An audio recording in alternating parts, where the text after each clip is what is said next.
They say money can't buy happiness, but nobody warns you it can't shield you from humiliation either. Evelyn Cross had everything: a billion-dollar empire, magazine covers, respect.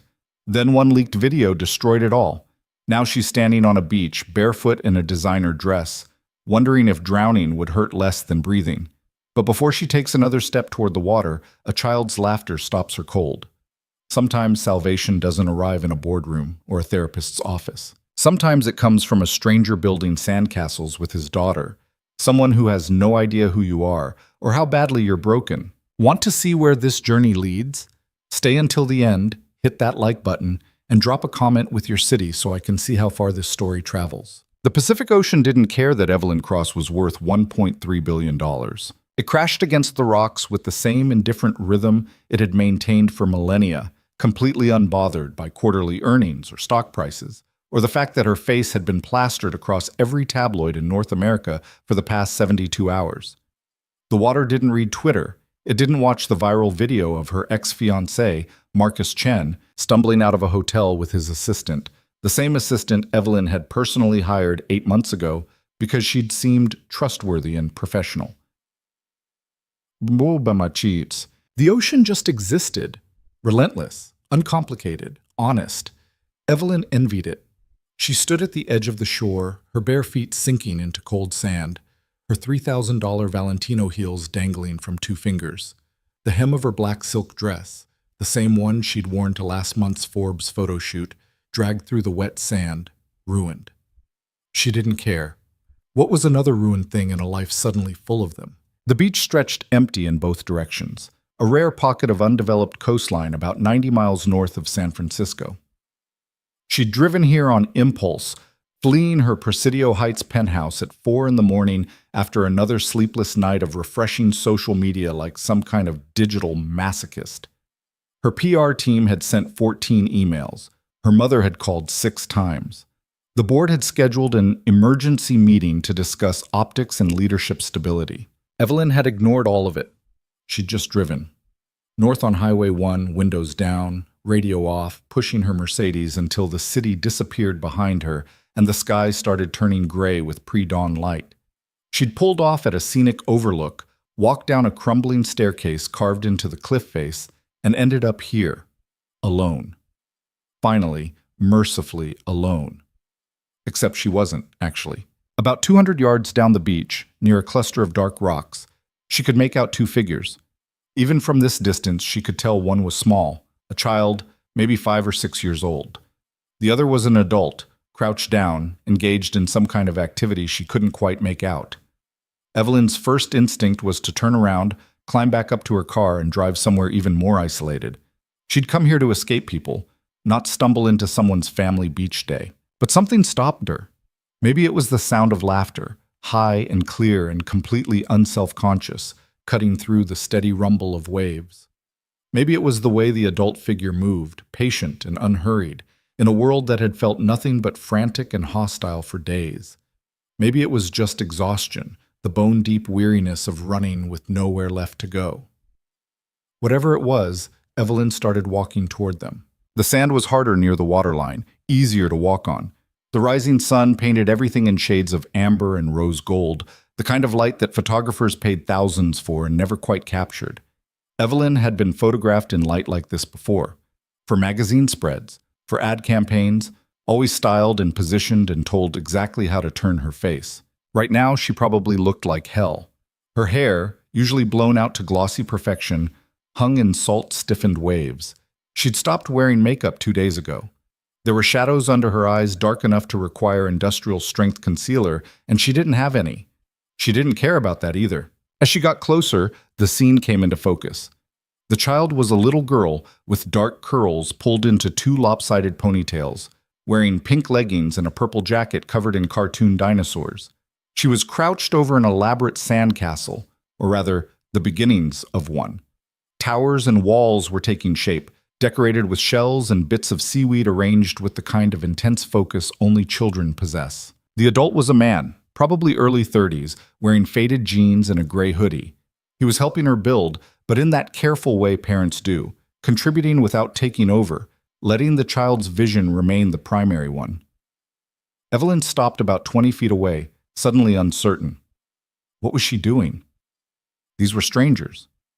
They didn't need some broken billionaire intruding on their morning. But the little girl looked up. Her eyes were huge and dark, and when she smiled, Evelyn saw she was missing her 2 front teeth. "Hi," the girl called out, waving with a sandy hand. "Do you like our castle?" The man glanced up, surprised. He had the kind of face that was hard to read at first. Strong features, a few days of stubble, eyes that seemed both tired and warm at the same time.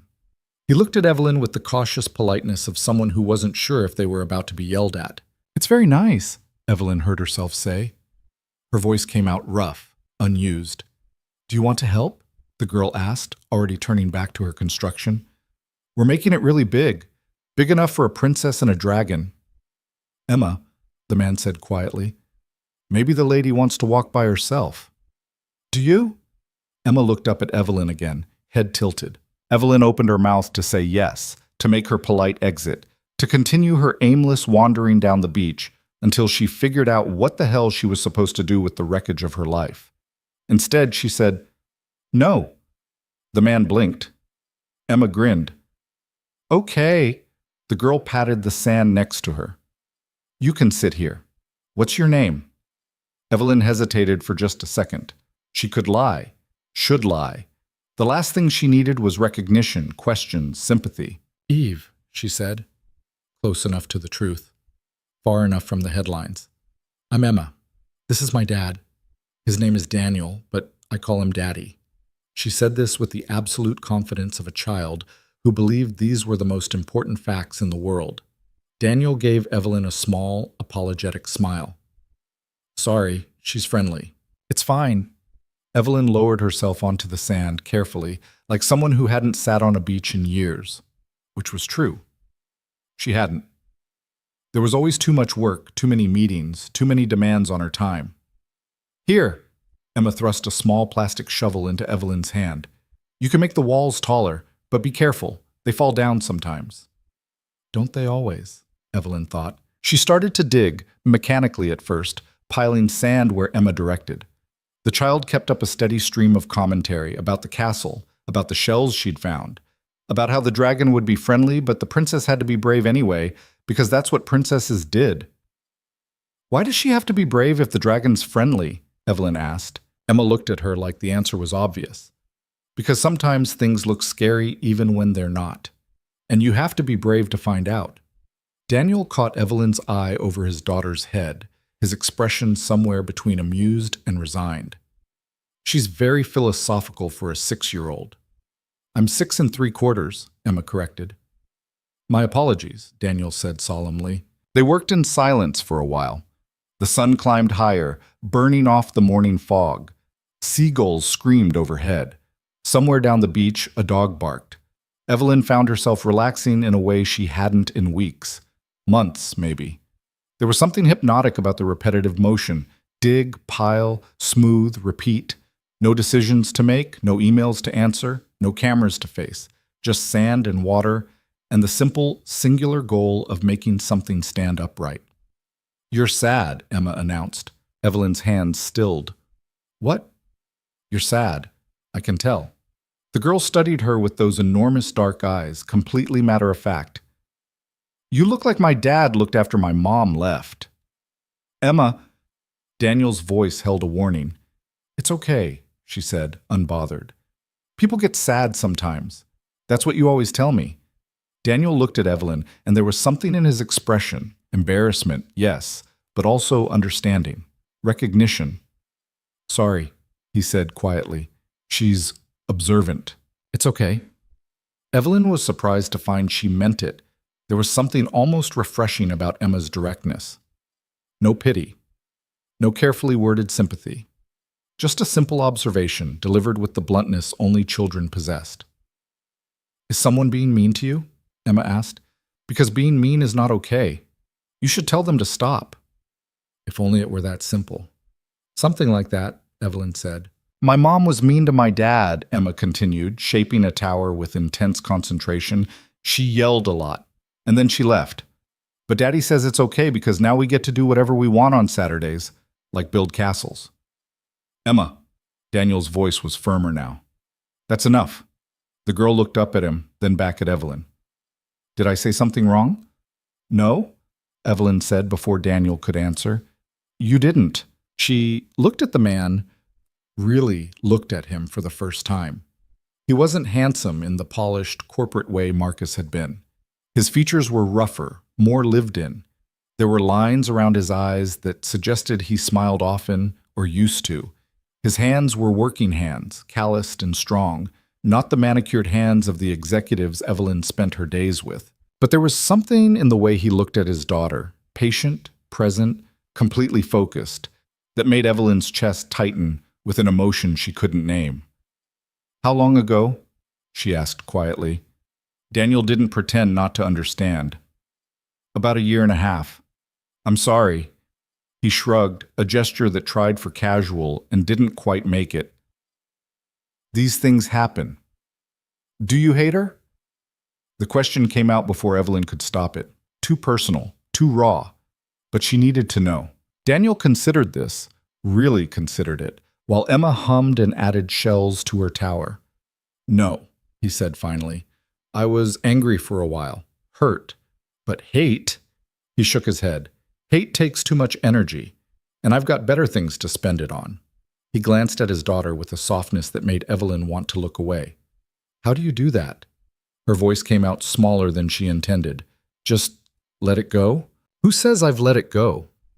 Daniel met her eyes, and Evelyn saw that he understood exactly what she was really asking. You don't let things go, exactly. You just carry them differently. Make room for other things too. Like sandcastles, Emma piped up. Like sandcastles, Daniel agreed. Evelyn looked down at her hands, covered in sand, nails that had been professionally done just last week, now broken and ragged. She'd spent the last decade of her life building an empire, acquiring companies, outmaneuvering competitors, making decisions that affected thousands of employees and millions of dollars. And here she was, on a beach, building something that the next high tide would wash away. Why do you do it? She asked. Build something you know won't last. Daniel smiled, a real smile this time. Maybe that's exactly why. No pressure to make it perfect. You just build it, enjoy it, and let it go when it's time.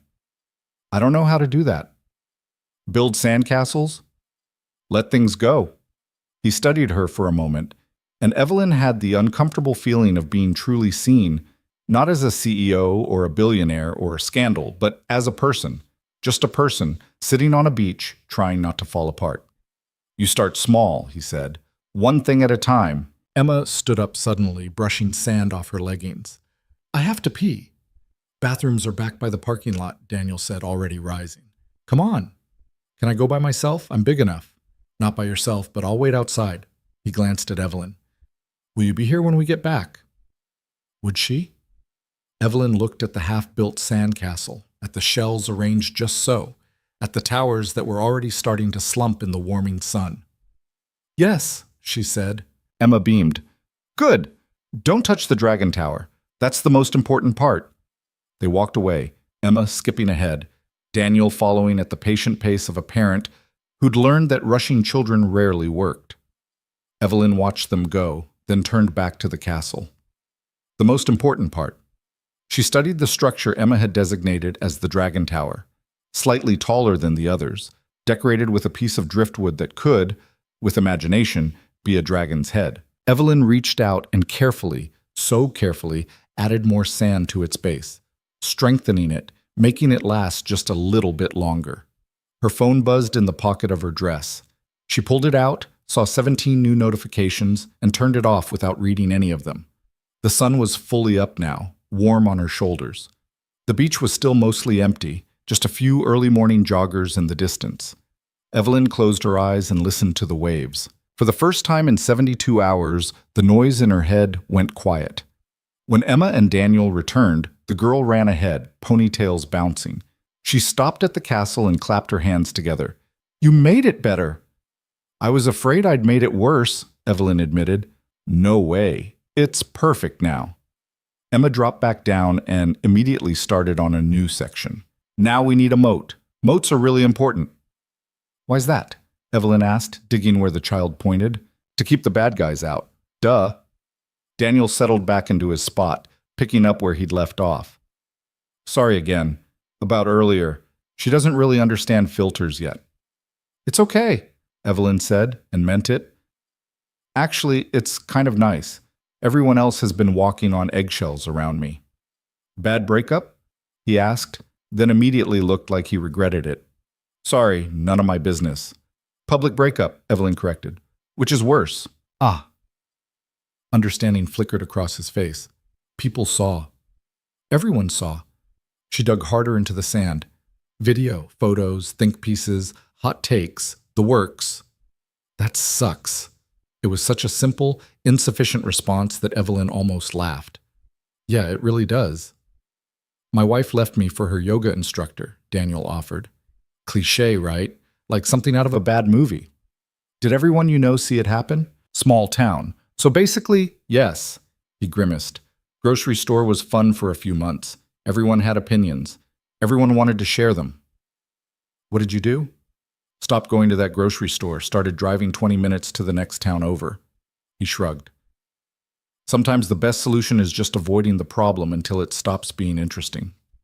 Emma looked up. We moved too. Our new house is smaller, but I like it better. My room has a window seat. That sounds nice, Evelyn said. It is. I put all my stuffed animals there. Daddy made me pillows so they're comfortable. Evelyn glanced at Daniel. He had the grace to look slightly embarrassed. I'm a carpenter, he explained. So sewing pillows isn't that different from... Okay, it's completely different, but YouTube is very educational. This time Evelyn did laugh. It came out rusty, unpracticed, but real. What? Daniel asked, smiling. Nothing. It's just, I run a tech company, spent the last month in meetings about AI integration and data analytics, and you're telling me you learned to sew from YouTube. The internet is a beautiful thing, he said solemnly. They worked on the castle for another hour. Emma directed operations with the confidence of a tiny general, while Daniel and Evelyn followed orders. The moat got dug. More towers went up. A shell pathway was created, then redesigned twice when Emma decided it needed to be more fancy. Evelyn found herself talking, really talking, in a way she hadn't with anyone in years. Maybe it was because Daniel was a stranger, someone with no stake in her success or failure. Maybe it was because Emma's presence kept the conversation from getting too heavy, too maudlin. Or maybe it was just that she was so tired of holding everything in. I built my company from nothing, she heard herself say. Started in my apartment with a laptop and an idea. Worked 80-hour weeks, sacrificed everything. Relationships, friendships, sleep. She paused. I thought if I just worked hard enough, if I was successful enough, I'd be, I don't know, safe, untouchable. And? Daniel asked quietly. And I was wrong. Evelyn smoothed the side of a tower, watching her handprint fade. Turns out you can have all the power in the world and still get hurt, still get humiliated, still lose things you thought were solid. Emma looked up. What did you lose? How to explain to a 6-year-old? Someone I thought loved me, Evelyn said finally. Oh, Emma nodded sagely. That's really sad. Yeah. But you know what? What? Daddy says that when something breaks, you can build something new. It might be different, but different can be good too. Evelyn looked at Daniel. He gave her a small, sad smile. She's quoting me, he admitted. I said that when we had to move, when we couldn't afford the old house anymore. Was it true? Evelyn asked. I'm still figuring that out, he said honestly. But so far, yeah. Different has been okay. Hard, but okay. The castle was nearly complete now. It sprawled across several feet of sand, ridiculously elaborate for something so temporary. Emma had stuck a piece of kelp on top of the highest tower like a flag. There, the girl announced. It's done. They sat back and looked at it. Already Evelyn could see where the walls were starting to crack as the sand dried. One tower leaned slightly to the left. The moat's edges were crumbling. It was imperfect and fragile and wouldn't survive the afternoon. It was beautiful. Do you feel better? Emma asked Evelyn suddenly. Did she? Evelyn checked in with herself, surprised to find that the answer was yes. Not healed, not fixed, but lighter somehow, like someone had cracked open a window in a room that had been sealed shut for too long. "A little," she admitted. "Good." Emma stood up, brushed sand off her hands. "Daddy, I'm hungry." Daniel checked his watch. "All right, we should probably head back anyway." He looked at Evelyn. "You okay?" She nodded. "I think so." Emma reached out and patted Evelyn's arm with sticky, sandy fingers. "Don't stay sad, okay? Sad is okay for a while, but not forever. That's what Daddy says." "I'll try," Evelyn promised. "Do you want to help us destroy it?" Emma asked, eyes bright. "Destroy it?" "Yeah, that's the best part. We always knock it down before we leave. That way we can build a new one next time." Evelyn looked at the castle they'd spent hours creating. Every instinct she had screamed against destroying something she'd worked on, against letting go of something she'd built. But maybe that was the point. "Okay," she said. Emma counted down from 3, and they all kicked the castle at once. Towers collapsed, walls caved in, the moat filled with fallen sand in seconds. It was just a disturbed patch of beach, indistinguishable from any other. Emma cheered. Daniel laughed, and Evelyn felt something inside her chest crack open, not breaking exactly, but expanding, making room. "Same time next Saturday?" Emma asked her father. "If the weather's good," he agreed. They gathered their things, a small backpack, the plastic shovel, and bucket. Emma took her father's hand, then surprised Evelyn by taking hers too. "Will you come back?" the girl asked. Evelyn looked at Daniel. He met her eyes, and something passed between them. Understanding, maybe. Recognition. Two people who'd been broken and were trying to figure out how to build something new. "Maybe," Evelyn said. Emma seemed satisfied with that. "Okay. Bye, Eve." They walked back toward the parking lot, Emma swinging between them for a few steps before racing ahead to climb on some rocks. Daniel paused. "For what it's worth," he said, "I don't know what you're going through. Not exactly. But I know what it's like when everything falls apart and you can't see a way forward." "How did you get through it?" Evelyn asked. He glanced at his daughter, who was narrating an elaborate story to herself about the rocks being a mountain fortress. "One day at a time, one sandcastle at a time, and I stopped expecting myself to be okay all the time. That helped." "I don't know how to be not okay," Evelyn admitted. "Everyone expects me to have answers, to be strong. Maybe start by being honest." Daniel's smile was gentle. "At least with yourself." Emma called for him, and he waved at Evelyn before jogging to catch up with his daughter. Evelyn watched them go, this single father and his philosophical child, disappearing into the morning crowd of beachgoers that was finally starting to arrive. She stood there for a long time looking at the space where the sandcastle had been. Then she walked back to her car. Her phone came back to life when she turned it on. A cascade of notifications, messages, missed calls. Her assistant had texted 47 times. The board meeting was in 3 hours. Her lawyer needed to talk. Her mother was demanding an update. Evelyn looked at it all, felt the familiar clench of anxiety in her chest, and took a deep breath. Then she opened her messages and typed, "I need a few days. I'll be in touch Monday." She sent it to everyone who mattered, her assistant, her lawyer, her COO, the board chair. Then she turned the phone off again. In her car, she pulled out a notepad she kept in the glove box for moments of inspiration, for deals that needed sketching out, for ideas that couldn't wait. She stared at the blank page for a long time. Then she wrote, "What do I actually want? Not what the board wanted, not what the investors expected, not what would make the best headline or salvage her reputation." What did Evelyn Cross, the person, actually want? She didn't have an answer yet. But for the first time in 72 hours, maybe longer, she was asking the right question. She started the car and pulled out of the parking lot, but instead of heading back to San Francisco, she turned north. There was a small town about 30 miles up the coast, the kind of place she'd normally drive through without stopping. She stopped. She found a motel. Nothing fancy, just clean sheets and a view of the ocean. She checked in under her middle name, paid cash, and carried her overnight bag to a room that smelled like salt air and cheap detergent. Then she sat on the bed, looked out at the water, and let herself cry. Not the careful, controlled crying she'd done in her penthouse, making sure her face didn't get too blotchy, that her eyes didn't swell too much. This was ugly crying, the kind that came from somewhere deep and dark, that didn't care how it looked or sounded.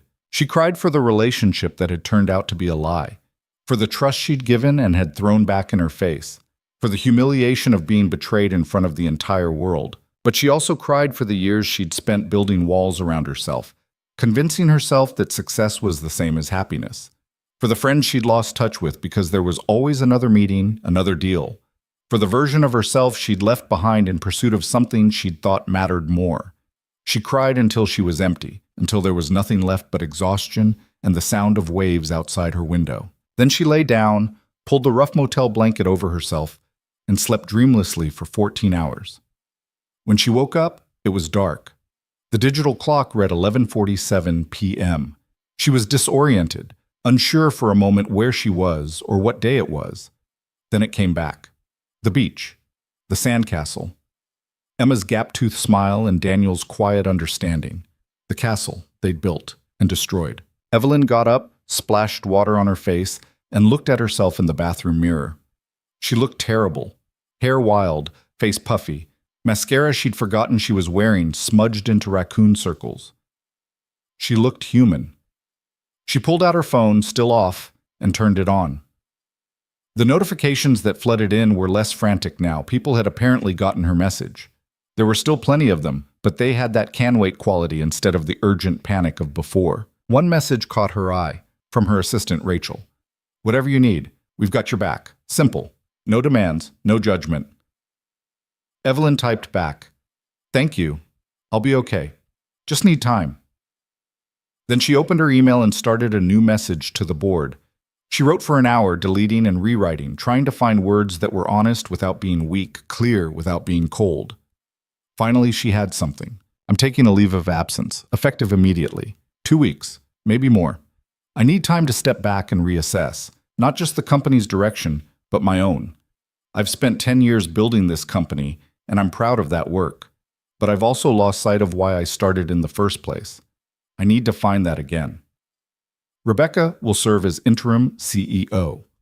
She's more than capable, and I trust her completely. I know this timing isn't ideal. I know it looks like I'm running from the scandal. Maybe I am. But I'm also running towards something.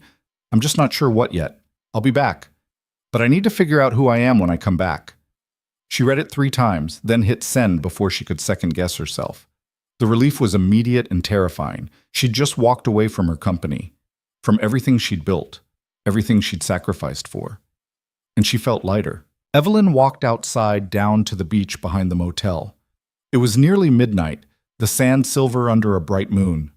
The tide was coming in, erasing footprints, smoothing everything back to blankness.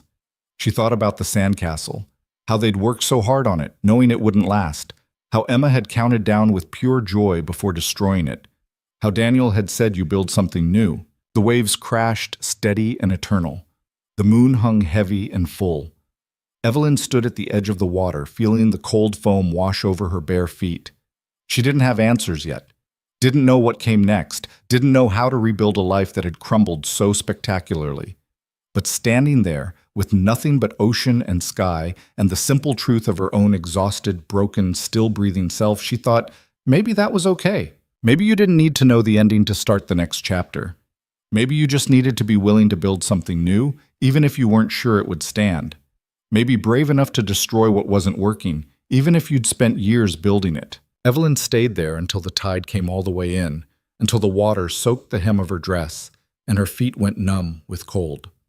Then she walked back to the motel, to the small room that wasn't hers, to the bed that wasn't comfortable, to the life that wasn't figured out yet.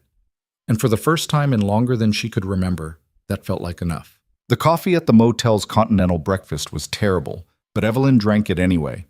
She sat alone at a plastic table near the window, watching guests shuffle in and out, families with cranky kids, a couple of business travelers checking their phones, an elderly man reading a newspaper like it was still 1995. Nobody looked at her twice. Nobody recognized her. It was the most anonymous she'd felt in years. Her phone sat face down on the table. She'd checked it once this morning and immediately regretted it.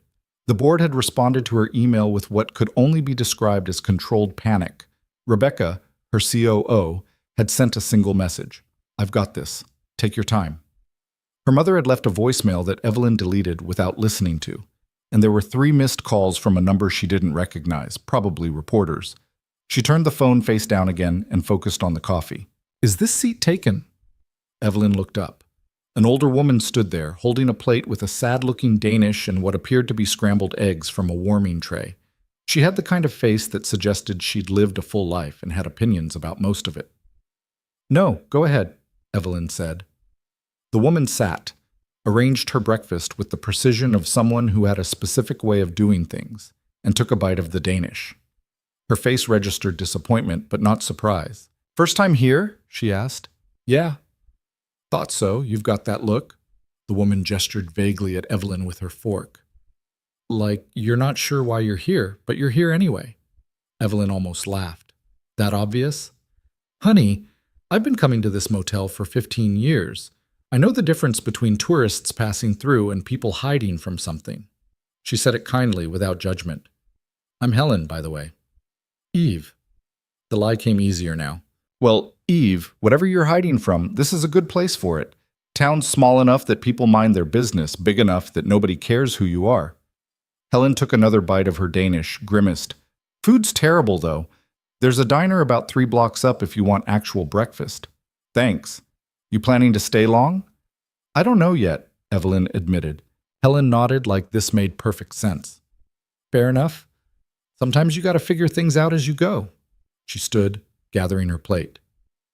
"Diner's called Rosie's. Tell them Helen sent you. Won't get you a discount or anything, but Rosie likes knowing people are following her recommendations." She walked away before Evelyn could respond, leaving her alone with her terrible coffee and the strange, disorienting feeling of being seen without being recognized. 20 minutes later, Evelyn found herself walking toward Rosie's diner. The town was exactly as Helen had described, small but not tiny, with a main street that had clearly seen better days but was hanging on. A hardware store, a bookshop, a place that sold both ice cream and fishing supplies, buildings that needed paint, sidewalks that needed repair. The kind of place that existed in the gaps between tourist destinations and cities. The kind of place Evelyn would normally drive past without slowing down. Rosie's was a classic chrome diner that looked like it had been transplanted from the 1950s, and nobody had bothered updating it. A bell chimed when Evelyn pushed through the door. The smell of coffee and bacon and something sweet hit her immediately. It was maybe a quarter full. A couple of construction workers at the counter, a mom with 2 kids in a booth. And at a table near the back, she saw him, Daniel. He was alone, reading something on his phone while eating what looked like pancakes. He wore the same gray hoodie from yesterday, or maybe a different one exactly like it. His hair was still damp, probably from a shower. Evelyn's first instinct was to turn around and leave. Their encounter on the beach had been perfect in its randomness, its brevity. Seeing him again felt like tempting fate, like pushing something that should stay undefined. But he looked up before she could decide, and recognition crossed his face. Surprise, then something that might have been pleasure. "Eve," he said. "Hey." She walked over because not walking over would have been awkward. "Hi. I didn't know you... do you live here?" "About 10 minutes north. I come here most Sunday mornings. Emma's with her grandparents today, so..." He gestured at his empty table.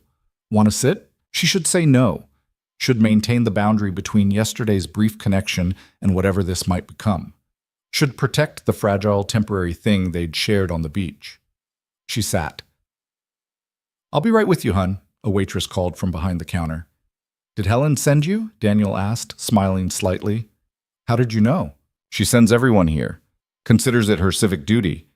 He pushed the syrup toward her side of the table, even though she hadn't ordered yet.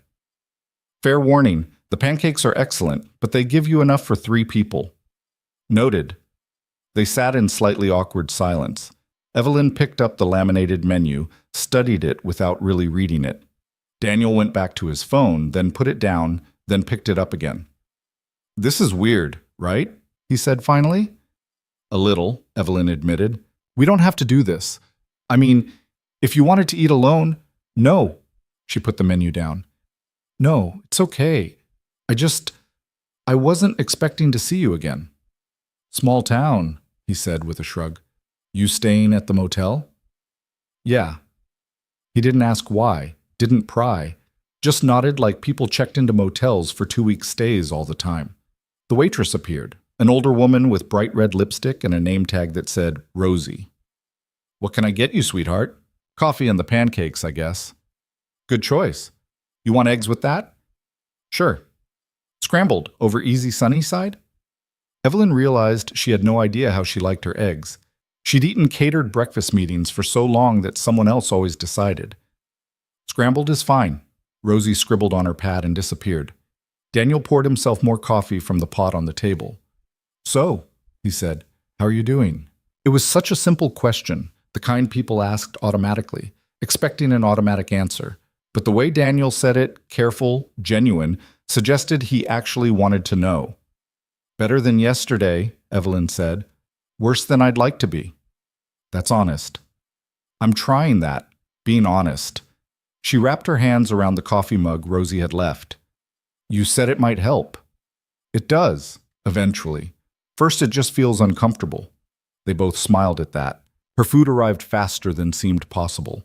The pancakes were, as promised, enormous.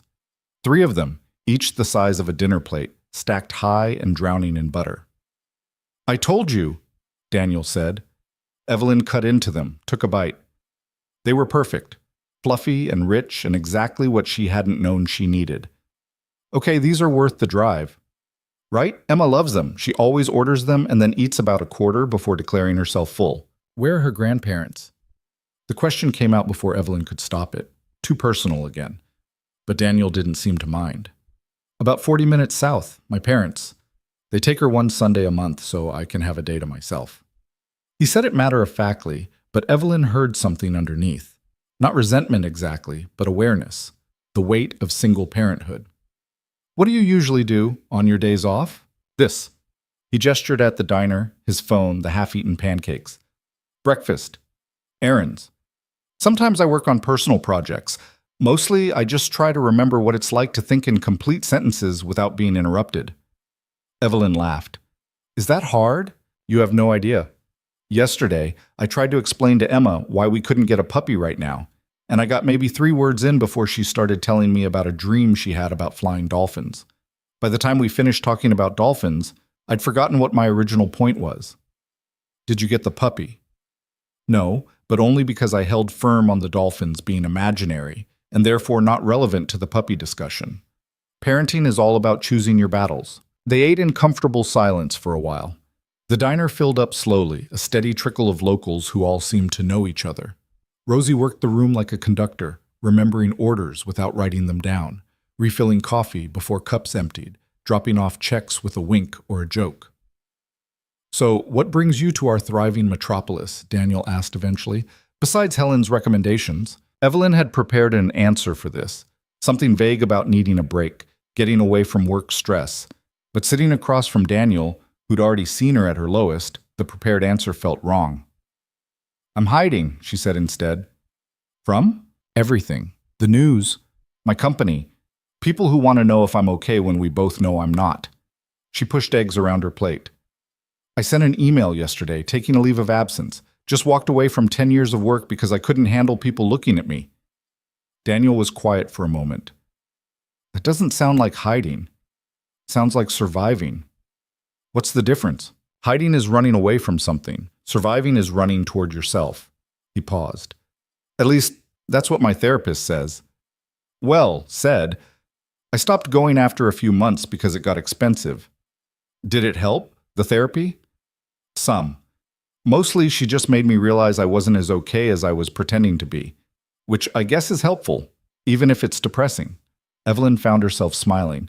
"You're really honest about all this." "Took a while. First year after Sarah left, I kept telling everyone I was fine. Great even. Thriving as a single dad.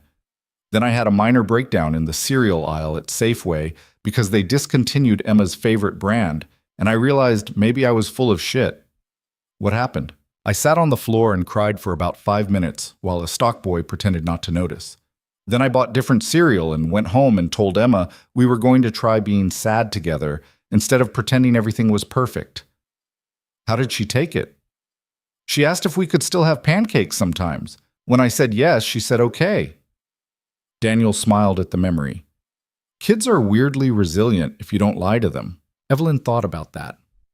I've been lying to everyone for weeks, maybe months, telling people my relationship was great when it wasn't, that I was happy when I was exhausted, that everything was under control when I was barely holding it together. Why? Because that's what people expected. Because showing weakness felt dangerous. She put down her fork. Because I built an entire identity around being the person who had all the answers. And now? Now, I don't even know what the questions are. Daniel poured more coffee into both their mugs without asking. Outside, the sun had burned off the morning fog, and the light coming through the window was sharp and clear. "Can I tell you something?" he said. "And you can tell me if I'm overstepping." "Okay. Yesterday, when we were building that castle, you looked more relaxed than you've probably looked in years. And I know we're strangers, and I don't know your life. But I watched you dig in the sand and talk to Emma and actually smile. Really smile, not that polite thing people do. And I thought, that's what she looks like when she's not performing." Evelyn's chest tightened. "I don't know how to be that person all the time. Nobody does.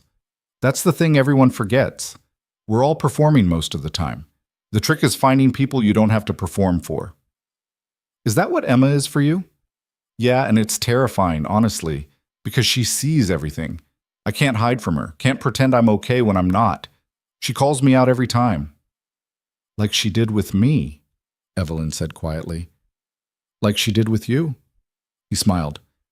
"Sorry about that, by the way. She has no filter." "Don't apologize. She was right.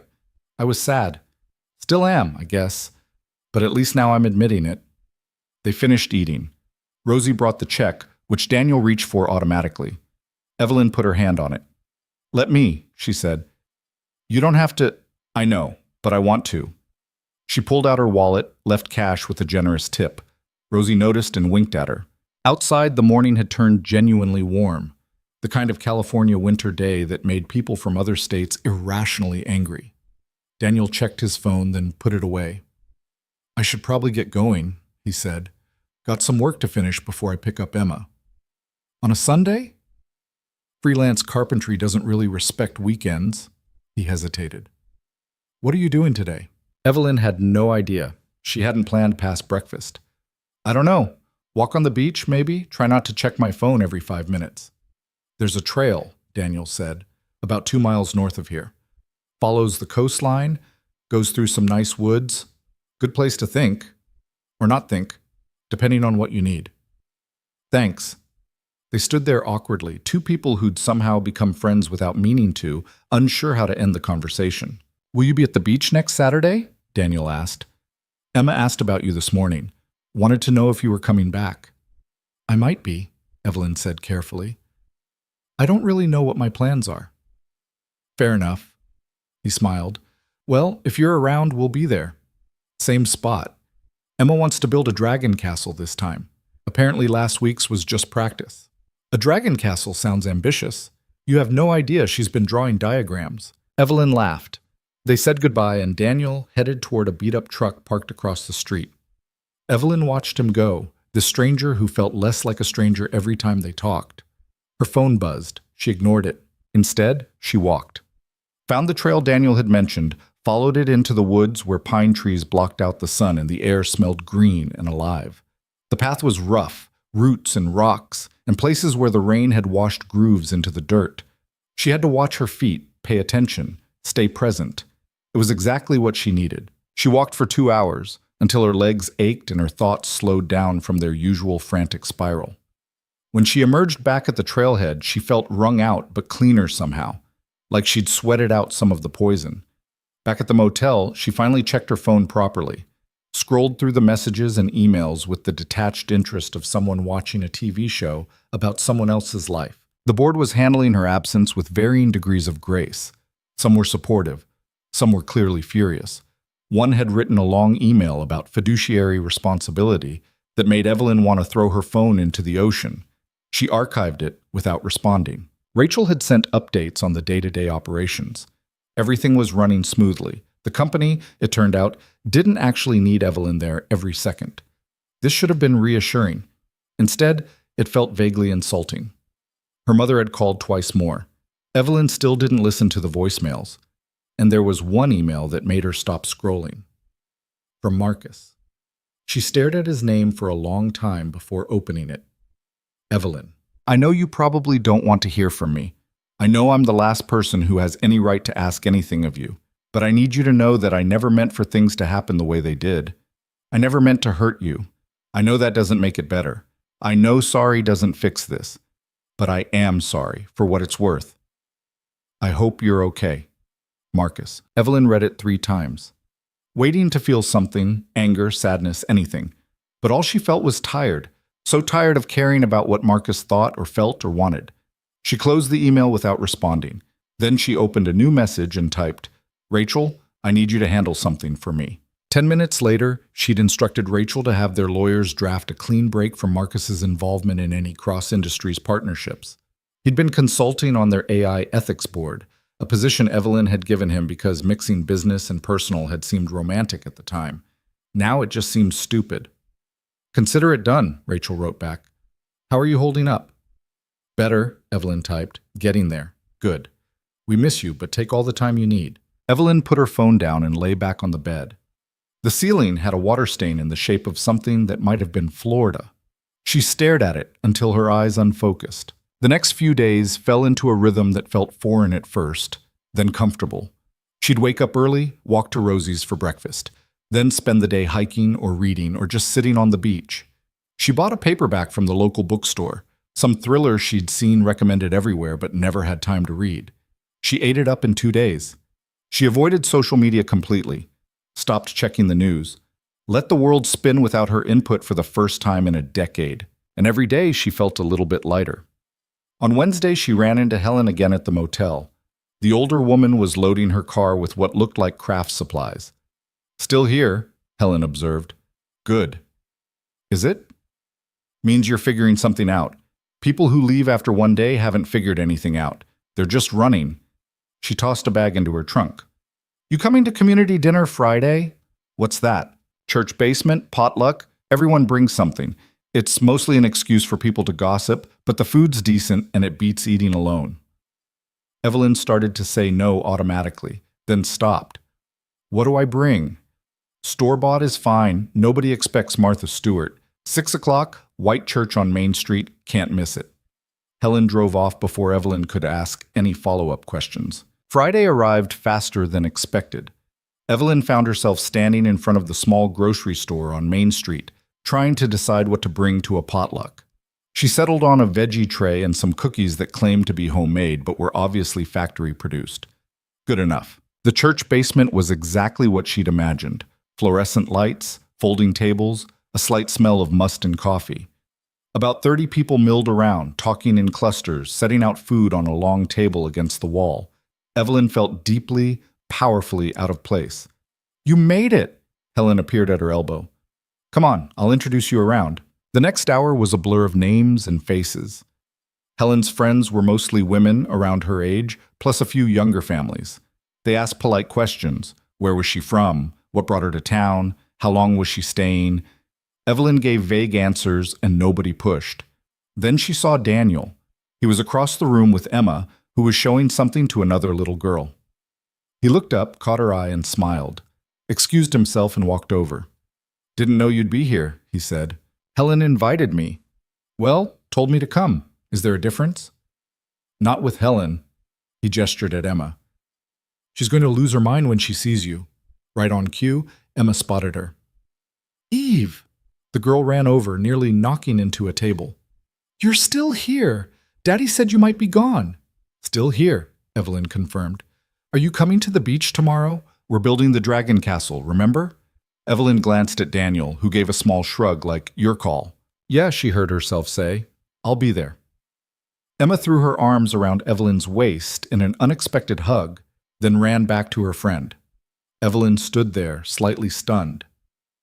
She's been talking about you all week, Daniel said quietly. About the nice lady from the beach who was sad but got a little better. That's what she said? More or less. Lot more details about shells and towers, but yeah. They got food and sat together at one of the long tables. Emma bounced between them and her friends, bringing updates about games and snacks, and whose dad had promised to push them on the swings later. Daniel ate with the patient efficiency of someone who knew he might be interrupted at any moment. An older man stopped by their table. "Daniel, you still available to look at my deck next week?" "Yeah, Mr. Patterson, Tuesday work?" "Perfect. Bring Emma if you want. Martha made cookies." After he left, Evelyn said, "You do a lot of work around here." "Most of my clients are local. Word of mouth." He shrugged.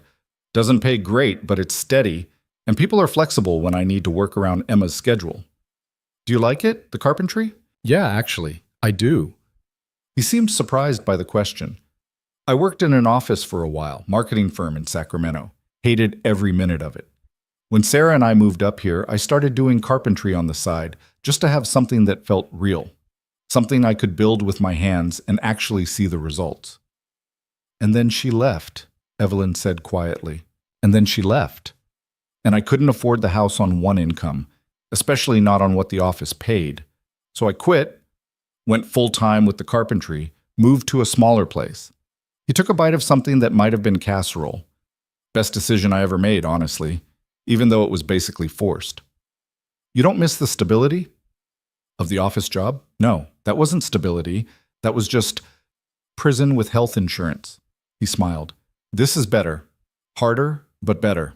Evelyn thought about her own company, the corner office with the view, the assistant who managed her schedule, the board meetings and investor calls and endless emails. "I don't know if I like my job," she said suddenly. "I used to, when it was just me and an idea and a laptop. But now it's thousands of employees and shareholder expectations, and I spend all my time managing other people's crises instead of actually building anything. So change it. It's not that simple." "Why not?" "Because..." Evelyn trailed off. Why wasn't it that simple?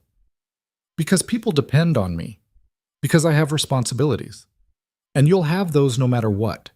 But you don't have to do it the way you've been doing it." Daniel set down his fork. "Look, I don't know anything about running a tech company, but I know what it's like to be stuck in something that's slowly killing you because you think you don't have a choice. And I'm telling you, you have a choice." Emma ran back over. "Daddy, can I have another cookie?" "Did you eat your dinner?" "Most of it." "Most of it isn't all of it." Emma sighed dramatically and returned to her plate. "She's going to finish exactly half and declare herself full," Daniel predicted. He was right. 5 minutes later, Emma pushed her plate away. "I'm full." "Shocking," Daniel said. "Okay, one cookie. And then we're going home for bath time. Can Eve come to the beach tomorrow?" Emma asked through a mouthful of cookie. "We already talked about this." She said yes. "But I want to make sure." Evelyn smiled at her. "I'll be there. Same time as last week?" "Earlier," Emma said decisively. "We need more time for the Dragon Castle." 9 o'clock? Daniel suggested, looking at Evelyn. 9 works. They said goodbye to Helen and various other people whose names Evelyn had already forgotten. Outside, the evening had turned cold, the kind of coastal chill that arrived fast once the sun started setting. Daniel walked them to their cars. Emma ran ahead, spinning in circles and singing something. "Thanks for coming tonight," he said. "I know it's probably not your usual scene." "My usual scene is conference rooms and hotel ballrooms. This was better." "Yeah?" "Yeah." She meant it. "See you tomorrow?" "See you tomorrow." Evelyn drove back to the motel, parked, but didn't get out immediately. She sat in the car, watching the last light fade from the sky, thinking about choices. About how she'd spent 10 years building something that was supposed to make her happy, make her matter, make her safe. About how none of it had worked. About dragon castles and terrible coffee, and the way Emma hugged without asking permission first. She pulled out her phone and opened her notes app. Started typing. "Things I actually want. To sleep past 6 a.m. without feeling guilty. To build something without needing it to be perfect. To have conversations that aren't about metrics or growth or quarterly projections. To feel like myself instead of the person everyone expects me to be. To stop being afraid of failing, to matter in a way that's real, not just impressive." She stared at the list for a long time, then added one more. To figure out who I am when nobody's watching. Tomorrow was Saturday.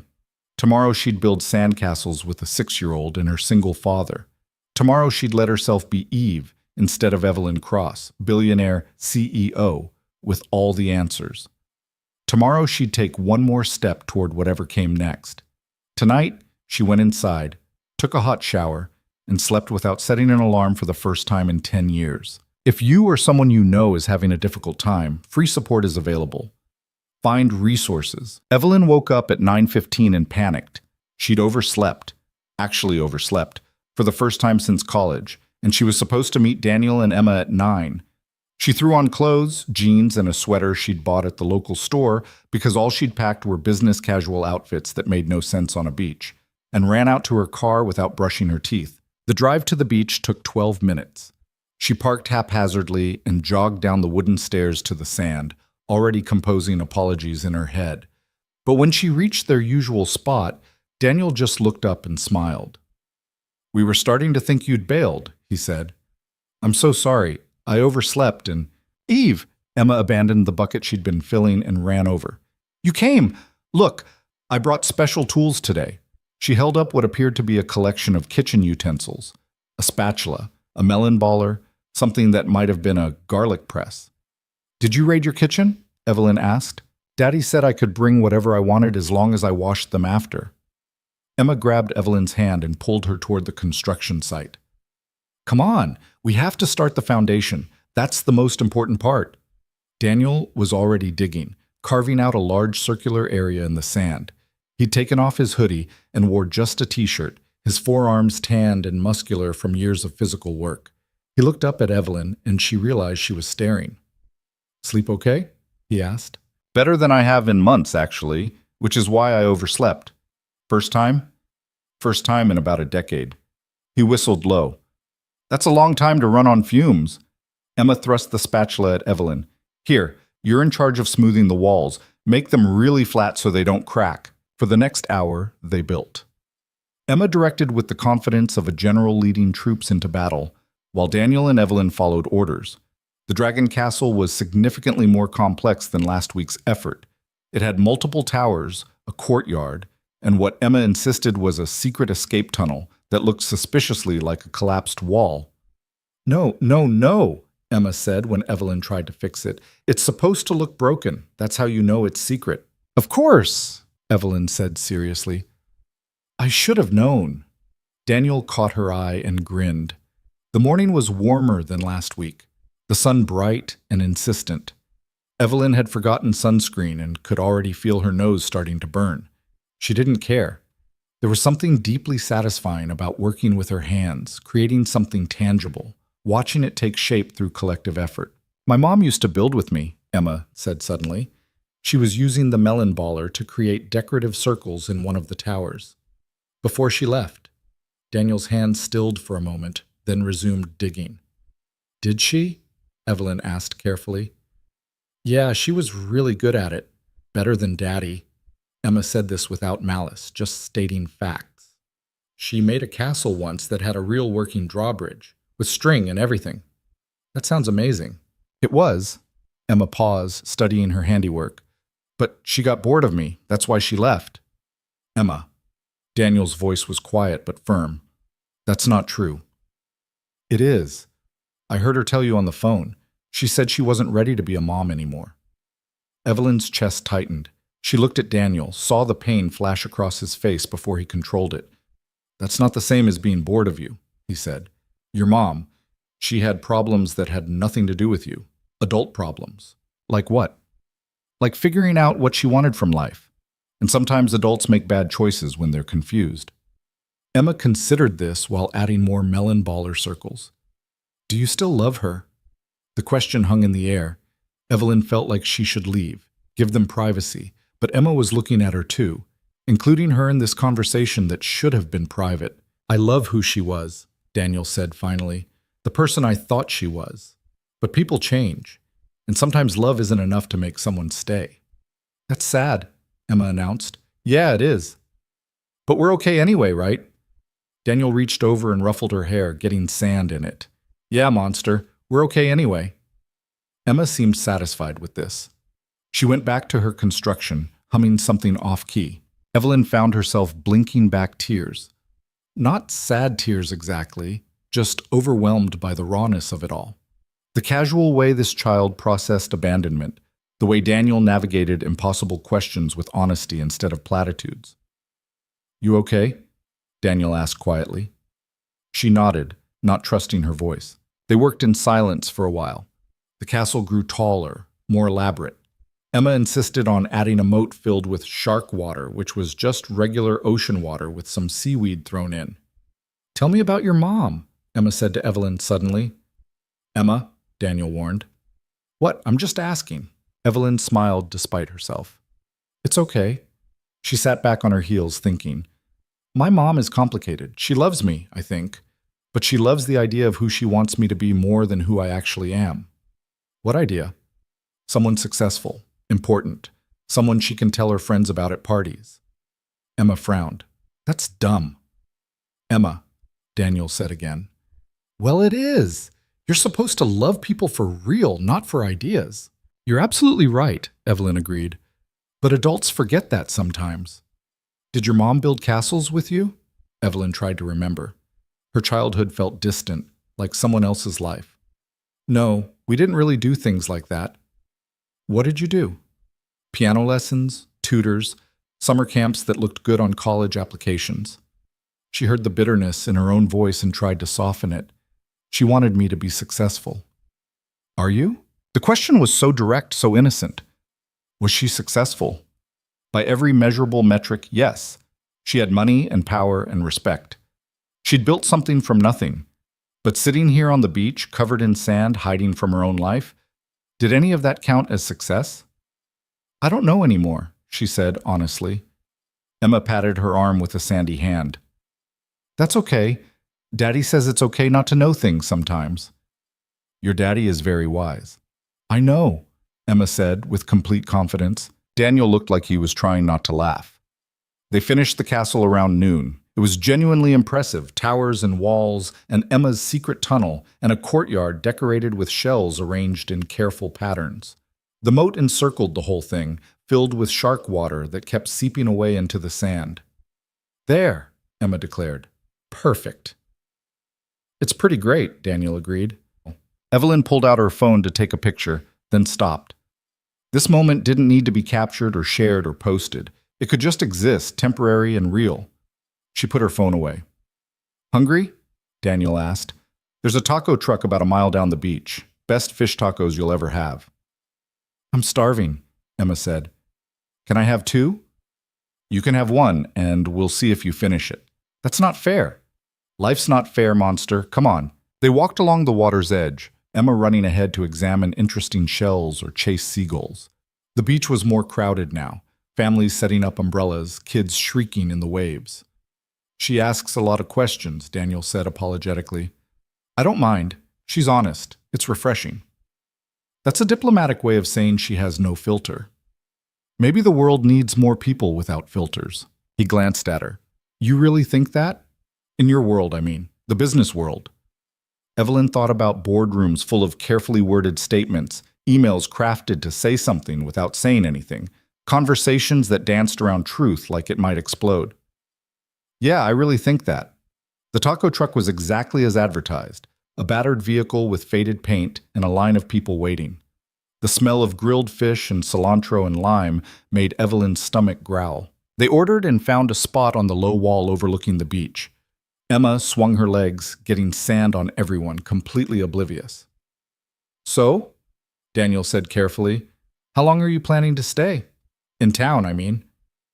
"I don't know. I told my company 2 weeks, but—" Evelyn trailed off. "But what? What was she doing here, really?" "I guess I'm figuring it out as I go." "And after, when you go back? When?" "I don't know that either." She took a bite of her taco, which was indeed the best fish taco she'd ever had. "I'm trying not to think too far ahead." "That's probably smart." Emma finished about half her taco and declared herself full. Daniel wrapped up the rest for later without comment. They sat in comfortable silence, watching the ocean. "Can I ask you something?" Evelyn said. "And you can tell me if it's too personal." "Shoot. Why do you still smile? After everything that happened with your wife, with Emma's mom, you could be angry, bitter, but you're not." Daniel was quiet for a long moment. He stared out at the water, and Evelyn wondered if she'd pushed too far. You want the honest answer or the one that makes me sound like I have my shit together? Honest. Some days I'm angry. Some days I'm so bitter I can barely function. I look at other families, couples with their kids, all together, and I want to scream at how unfair it is. He paused. But then I look at Emma, and she's watching me, learning how to handle hard things by watching how I handle them. And I realized I had a choice. What choice? I could show her that when life breaks you, you stay broken. Or I could show her that when life breaks you, you find a way to keep going anyway. He looked at Evelyn directly. I smile for her, because she needs to know that being hurt doesn't mean you have to stay hurt. Evelyn felt something crack open inside her chest. That must be exhausting. It is, but it's also kind of liberating because I can't afford to wallow, can't afford to give up. I have someone depending on me to figure it out. He smiled slightly. You asked Emma yesterday if she thought I hated her mom. Want to know the real answer? Yes, I don't hate her. But I'm angry that she gave up so easily, that she looked at our life, at Emma, and decided it wasn't enough, that she chose herself over being a parent. He took a breath. But I also get it, because there are days when I want to choose myself too, when I want to run away from the responsibility and the exhaustion and just be a person instead of a father. But you don't. No, because that's what parents do. We stay. Emma ran back over holding a piece of sea glass. Look, it's blue. Daniel examined it seriously. That's a good one. Can I keep it? Sure. Add it to your collection. She beamed and ran off again. I never wanted kids, Evelyn said quietly. Everyone always assumed I would, eventually, when I had time, when I'd built my company, but I never felt that pull. Nothing wrong with that. My ex did. Want kids. It was one of the things we fought about. She laughed bitterly. Guess that's not an issue anymore. The guy who cheated? Yeah. He sounds like an idiot. He was very successful, actually. Stanford MBA, ran a nonprofit that got great press. Still an idiot. Daniel said it with such conviction that Evelyn smiled. Anyone who had you and threw it away is an idiot, objectively. You don't even know me. I know you show up. I know you sat in the sand with a kid you didn't know and helped build a castle you knew wouldn't last. I know you're here instead of in some fancy hotel because you're actually trying to figure your shit out instead of just performing recovery. He met her eyes. That's enough to know you're worth keeping. Evelyn felt heat rising to her face that had nothing to do with the sun. Thank you. Just the truth. They finished their tacos and walked back to where they'd left the dragon castle. The tide was coming in, waves creeping closer. Emma ran ahead, then stopped and shrieked, "It's melting!" The moat had filled with seawater, and the walls were beginning to slump. One tower had already collapsed completely. That's what happens, Daniel said gently. The ocean takes it back. But we worked so hard. We did, and it was awesome while it lasted. Emma looked at the castle, then at the encroaching waves. Her face scrunched up like she might cry. Then, with the abrupt emotional shift only children could manage, she shrugged. Can we knock it down? I thought you were sad about it melting. I was, but now I'm not. Can we? Daniel looked at Evelyn. What do you think? Evelyn studied the castle. They'd spent hours on it. It was beautiful in its way, temporary but real. Yeah, she said, let's knock it down. Emma counted down from 5 this time, dragging it out dramatically. When she got to 1, they all stomped through the castle, kicking down towers, crushing walls, filling in the moat. Emma laughed the whole time, pure and unself-conscious. Daniel joined in, and then Evelyn found herself laughing too, really laughing, the kind that came from somewhere deep and made her stomach hurt. When it was done, when the castle was just a vague mound of disturbed sand, they stood there catching their breath. Same time next week? Emma asked. Evelyn hesitated. Next week felt far away, uncertain. She still didn't know if she'd be here. Maybe, she said. Emma seemed to accept this. Okay, but if you're here, we're building a mermaid palace with underwater rooms. How are we going to build underwater rooms?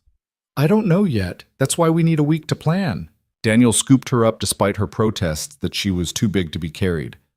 Come on, monster. Time to go. Can Eve come to dinner?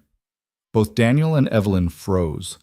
Emma looked between them, oblivious to the sudden tension. I'm sure Eve has plans, Daniel said carefully. Do you? Emma asked Evelyn directly. Did she? She had no plans. She'd been planning to go back to the motel, order takeout, maybe watch whatever was on the TV that didn't require cable. I don't want to impose, she said. It's not imposing if we're inviting you, Emma pointed out with 6-year-old logic. Daniel met Evelyn's eyes. You're welcome to come. Fair warning, I'm not a great cook. We're probably having spaghetti and jar sauce. I like spaghetti, Evelyn heard herself say. Then it's settled, Emma declared. They drove in separate cars to Daniel's house. It was about 15 minutes inland, in a neighborhood that had seen better days but was trying. Small houses with yards that needed mowing, chain-link fences, kids' bikes on front lawns. Daniel's house was the smallest on the block, a one-story with faded blue paint and a porch that sagged slightly. But the yard was neat, and there were flowers planted by the mailbox, cheerful yellow things that looked recently watered. It's not much, Daniel said as they walked up. But it's ours. Inside was clean but cluttered in the way homes with children always were. Toys organized in bins, drawings magnets to the fridge, a bookshelf overflowing with picture books and what looked like carpentry manuals. Emma kicked off her shoes and immediately ran to her room. Daniel headed to the kitchen. Make yourself comfortable, he called. This'll take me about 20 minutes. Evelyn sat on the couch, feeling awkward and out of place. The cushions were worn but comfortable. There was a coffee table covered in crayons and coloring books. On the mantel, a few framed photos, Emma as a baby, Emma missing her front teeth, Emma and Daniel at what looked like a pumpkin patch. No photos of the ex-wife.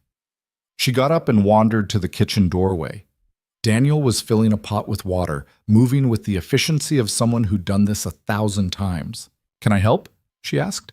You know how to make salad? I can manage lettuce and tomatoes. He pulled vegetables from the fridge and set her up at the counter with a cutting board. They worked in comfortable silence, the kind that felt earned rather than forced. Emma reappeared wearing different clothes, pink sweatpants and a t-shirt with a dinosaur on it. I'm clean now. Did you actually wash your hands or just change clothes? Daniel asked without looking up. Emma's face gave her away. Go wash your hands. She sighed dramatically and stomped off. How do you always know? Evelyn asked. Practice. Also, she's terrible at lying. He dumped pasta into the now boiling water. She gets that from me. Sarah was an excellent liar. There was no bitterness in his voice when he said it, just observation. Do you hear from her? Emma's mom? Christmas and birthday cards. Sometimes a text to ask how Emma's doing, but she hasn't seen her in over a year. He stirred the pasta. Her choice, not mine. I never kept her away. She just stopped trying. That must be hard. For Emma. It is. She pretends it isn't, but it is. He paused.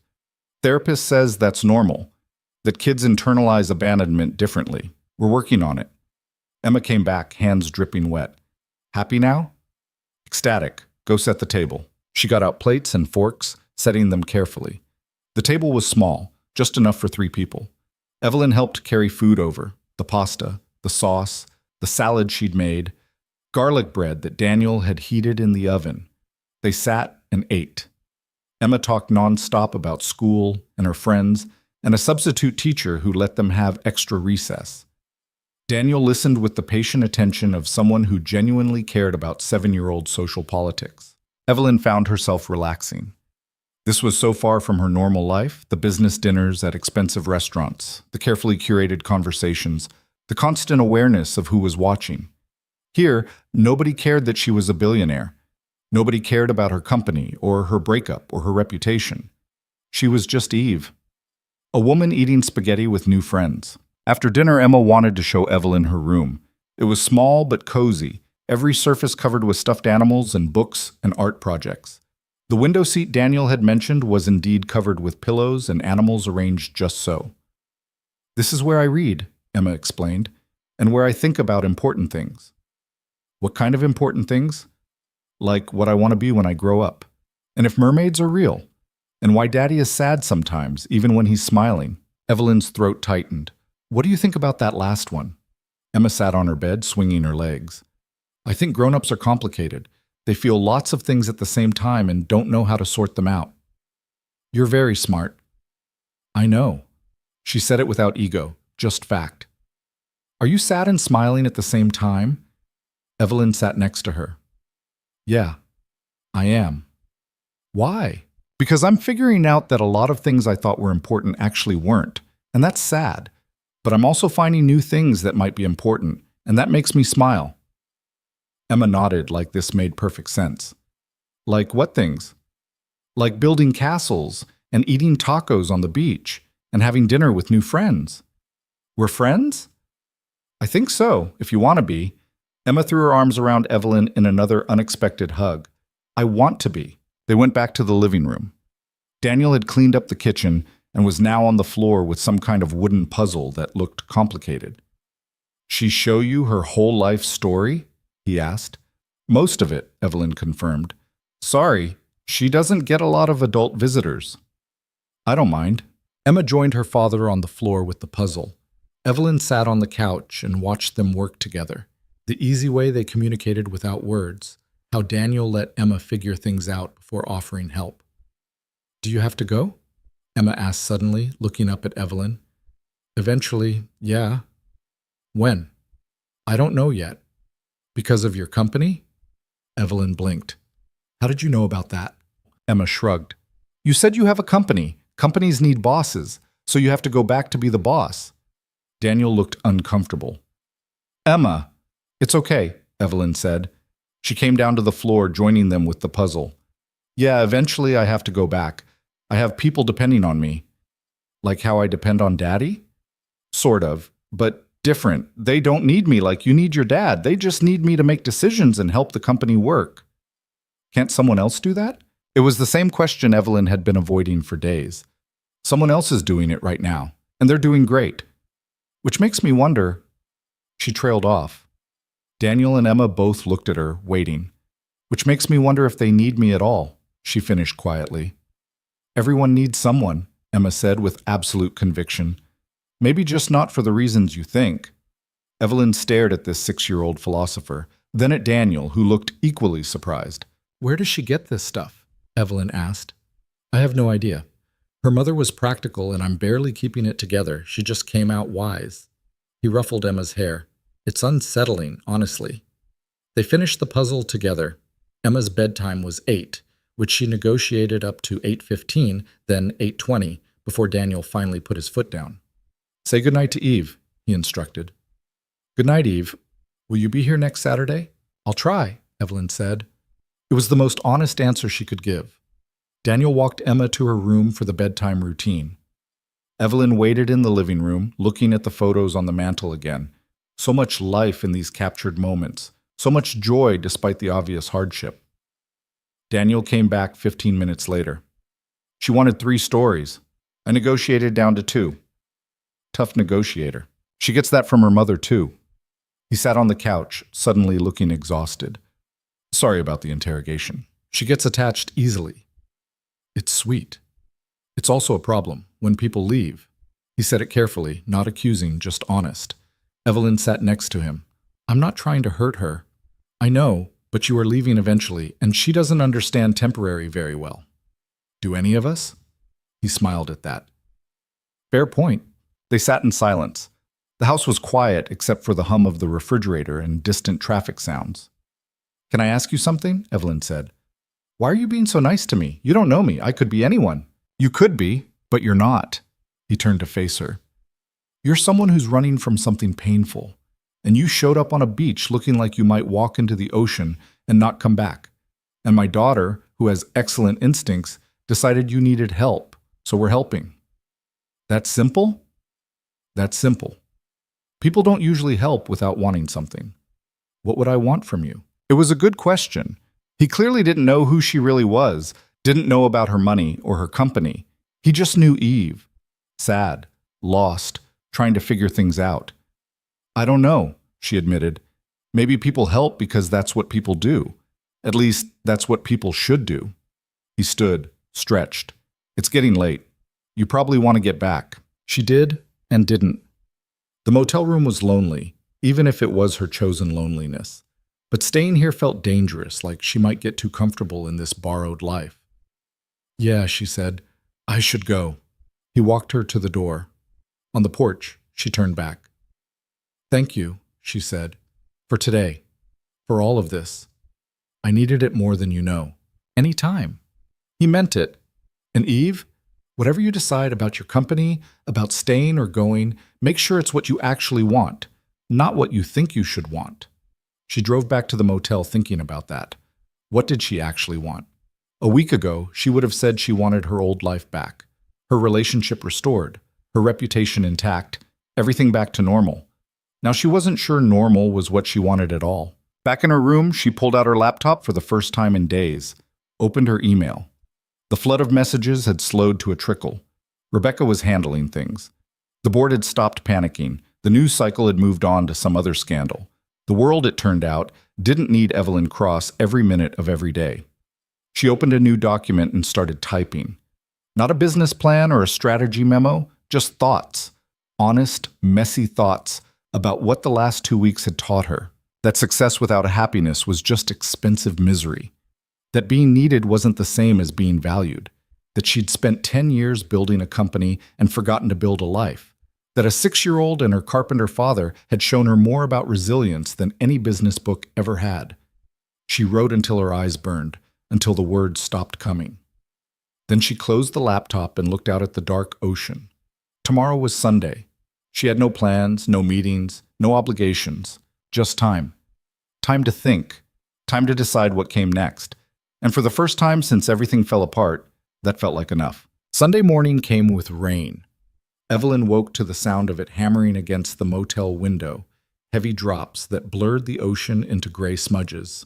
She lay in bed listening, surprised to find she wasn't disappointed. The rain felt appropriate somehow. Cleansing. Her phone buzzed. A text from Daniel. Beach day canceled due to weather. Emma devastated. Offering backup plan. Indoor castle building at our place. 10 a.m. No pressure. Evelyn stared at the message for a long time. She should say no. Should maintain some distance. Should remember this was temporary, and getting more attached only made leaving harder. She texted back, I'll bring coffee. At the local coffee shop, a tiny place called The Grind that probably violated several health codes but made excellent espresso. She ordered 3 drinks. A black coffee for Daniel, hot chocolate for Emma, and a latte for herself. The barista, a kid who couldn't be older than 19 with more piercings than seemed structurally sound, didn't recognize her. Just took her order and made small talk about the weather. First real storm of the season, he said, foam-arting a leaf into her latte. Roads up the coast are probably going to flood. You staying local? Yeah, Evelyn said. Local. She drove to Daniel's house carefully, the windshield wipers working overtime. When she knocked, Emma threw open the door wearing pajamas covered in unicorns and a serious expression. You came! I brought hot chocolate. Emma's eyes went wide. With whipped cream? Of course. You're my favorite person now. Daniel appeared behind his daughter, barefoot and wearing sweatpants and a faded college t-shirt. His hair stuck up in several directions. He looked like he'd just woken up. Sorry, he said, running a hand through the chaos. I was planning to be more presentable. You said 10. It's 10. I said 10 thinking you'd show up at 10:30 like normal people. Emma and I operate on what she calls daddy time, which means everything runs 15 minutes late. 20 minutes, Emma corrected, taking her hot chocolate carefully. Sometimes 30. Thank you for that, Daniel said to his daughter. Evelyn stepped inside, shaking rain from her jacket. The house smelled like pancakes and something burnt. Did you cook? She asked. Attempted to cook. There was an incident with the toaster. Daniel gestured vaguely at the kitchen. Emma wanted cinnamon toast. The toaster had other ideas. It caught on fire a little bit, Emma said cheerfully, but just a little bit. Define little bit, Evelyn said. Small enough that we caught it before the smoke alarm went off, Daniel said, which by Emma's standards counts as a successful breakfast. They settled in the living room. Emma had apparently been planning for this rainy day contingency. She'd dragged out every building toy she owned. Blocks, Legos, Lincoln logs, and what appeared to be an elaborate marble run set still in its box. "We're building the biggest castle ever," Emma announced. "Bigger than the beach ones, because we have more time since we're inside and can't get wet." "Sound logic," Evelyn said. They started building on the coffee table, which Daniel pushed against the wall to create more floor space. Emma directed operations with her usual commanding presence, while Daniel and Evelyn followed orders and occasionally made suggestions that were either accepted or rejected with swift judgment. "No, that tower is too skinny," Emma said, dismantling something Evelyn had just spent 5 minutes on. "It needs to be wider at the bottom, like a pyramid. Engineers actually build that way," Daniel said to Evelyn. "She's not wrong." "How does she know that?" "YouTube. I made the mistake of showing her a video about architecture once.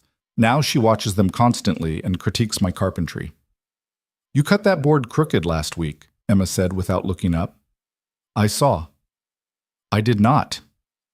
"You did. It was a little bit crooked. Not a lot, just a little." Daniel looked at Evelyn. "See what I deal with?" They built for an hour, the castle growing more complex and structurally questionable. Emma insisted on adding a sky tower that definitely violated the laws of physics, but somehow stayed upright through sheer will and strategic block placement. Around 11, Emma got bored with the castle and wanted to set up the marble run. This involved reading incomprehensible instructions and attempting to attach plastic pieces that didn't seem designed to actually fit together. "Who designed this?"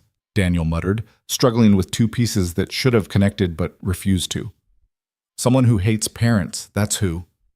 "You're doing it wrong," Emma said. "I'm following the instructions." "The instructions are wrong." "The instructions can't be wrong." "They can if whoever wrote them was dumb." Evelyn laughed so hard she had to set down her coffee. "You think this is funny?" Daniel asked, but he was smiling. "I think you're getting outsmarted by a 6-year-old. 6 3/4, Emma corrected. She took the pieces from her father and somehow got them to connect immediately. "See? Easy." Daniel looked at Evelyn. "I'm being humiliated in my own home." "You're doing great," Evelyn assured him. They eventually got the marble run assembled. It took up half the living room floor, a complex network of ramps and turns and spirals. Emma dropped a marble in the top, and they all watched it wind through the course, clicking and rattling, until it emerged at the bottom. "Again!" Emma demanded. They ran marbles through the course until even Emma got tired of it. The rain continued outside, steady and relentless. Evelyn found herself relaxing into the lazy rhythm of the day, no schedule, no pressure, just time passing slowly in a warm house while the storm raged. Around noon, Emma announced she was hungry. Daniel disappeared into the kitchen and returned with sandwich supplies. "PB&J, okay?" he asked Evelyn. "That's the extent of my lunch repertoire." "Perfect." They ate on the floor, surrounded by blocks and marbles and castle pieces. Emma talked about her upcoming school week, a field trip to the aquarium, a spelling test she wasn't worried about, a boy named Mason who'd stolen her eraser and she'd stolen it back and gotten in trouble even though he started it. "Life's not fair," Daniel said with practiced sympathy. "You always say that." "Because it's always true." After lunch, Emma wanted to watch a movie. Daniel set her up with something animated on the TV, then gestured for Evelyn to follow him to the kitchen. "Want real coffee?" he asked quietly. "The stuff you brought is probably cold by now." "Sure." He made a fresh pot using a machine that looked older than Emma. They leaned against the counter, listening to the rain and the muffled sounds of the movie from the other room. "Thanks for coming," Daniel said. "I know it's probably weird, hanging out with a kid and her dad all day." "It's not weird. It's nice." "Even with the toaster fire?" "Especially with the toaster fire." Evelyn paused. "Can I ask you something?" "Always." "Do you ever resent it, being a single parent, having all the responsibility?" Daniel was quiet, really considering the question. "Sometimes." "Yeah. There are days when I'd kill for someone else to make the decisions, someone else to handle the hard stuff." He poured coffee into 2 mugs, hands steady. "But then I think about the alternative. Sarah could have fought for custody, could have wanted to be more involved, and I'd have to share Emma, have to coordinate schedules and compromise on parenting decisions." He handed Evelyn a mug. "This way, at least, I get to make the calls, get to be the one she depends on. That's worth something. Even when it's hard? Especially when it's hard, the hard stuff is what matters. He took a sip of coffee. Why are you asking? Because I spent 10 years being the person everyone depended on, making all the decisions, having all the responsibility, and I thought I wanted that. Thought it made me important. And now I'm realizing that importance and happiness aren't the same thing. She wrapped both hands around her mug. You have Emma depending on you, and it gives you purpose. I had a whole company depending on me, and it just made me tired. Maybe because they didn't actually need you. They just needed someone. The words hit harder than he probably intended. What do you mean? Emma needs me specifically. Not a dad, not a parent, me. Because I'm her person, and she's mine, and that's not replaceable. He set down his mug. But a company? A company needs a CEO, needs someone to make decisions and lead meetings and whatever else you do. But does it need you specifically, or would someone else do just as well? Evelyn thought about Rebecca, her COO, running things perfectly well for the past 2 weeks. Thought about the board's initial panic that had quickly settled once they realized the company wouldn't implode without her. I don't know if that makes me feel better or worse, she admitted. Better, I think, because it means you have a choice. You can go back if you want, or you can let someone else do it while you figure out what you actually want to be doing. What if I don't know what that is? Then you keep trying things until you figure it out. He smiled, like Emma with the puzzle pieces. She didn't know which ones fit. She just kept trying until something worked. From the living room, Emma called out, "Daddy, come here. This is the best part." Daniel rolled his eyes affectionately. I've seen this movie 17 times. I know what the best part is. But you have to watch it with me. Duty calls, he said to Evelyn. They went back to the living room. Emma had created a nest of blankets on the couch and demanded they both sit with her. Evelyn ended up squished between Daniel and Emma, a 6-year-old's bony elbow in her ribs and Daniel's shoulder warm against hers. The movie was something about a princess who didn't want to be a princess and ran away to become a baker. Emma narrated the entire thing despite having seen it 17 times. Halfway through, Emma fell asleep. She went down hard, the way kids do. 1 second talking about the princess's dress, and the next completely unconscious, her mouth slightly open. Daniel carefully extracted himself and lifted her gently. Be right back, he whispered. Evelyn stayed on the couch, suddenly alone in the quiet room. The movie kept playing, the princess now befriending a talking cat or something equally ridiculous. She could hear Daniel in the bedroom, the soft sounds of him tucking Emma in. When he came back, he turned off the movie and sat back down, leaving more space between them this time. She always crashes after lunch, he said. Runs full speed all morning, then just passes out. Must be nice? The napping or the energy? Both. They sat in comfortable silence. The rain had lessened to a steady patter instead of the earlier deluge. Evelyn found herself studying the room, the well-worn furniture, the crayon marks on the wall that someone had tried to clean but not quite succeeded, the pile of Emma's shoes by the door. This is a good life, she said quietly. It's my life. Don't know if it's good, but it's mine. It is good. You have a kid who adores you, a home, purpose. She paused.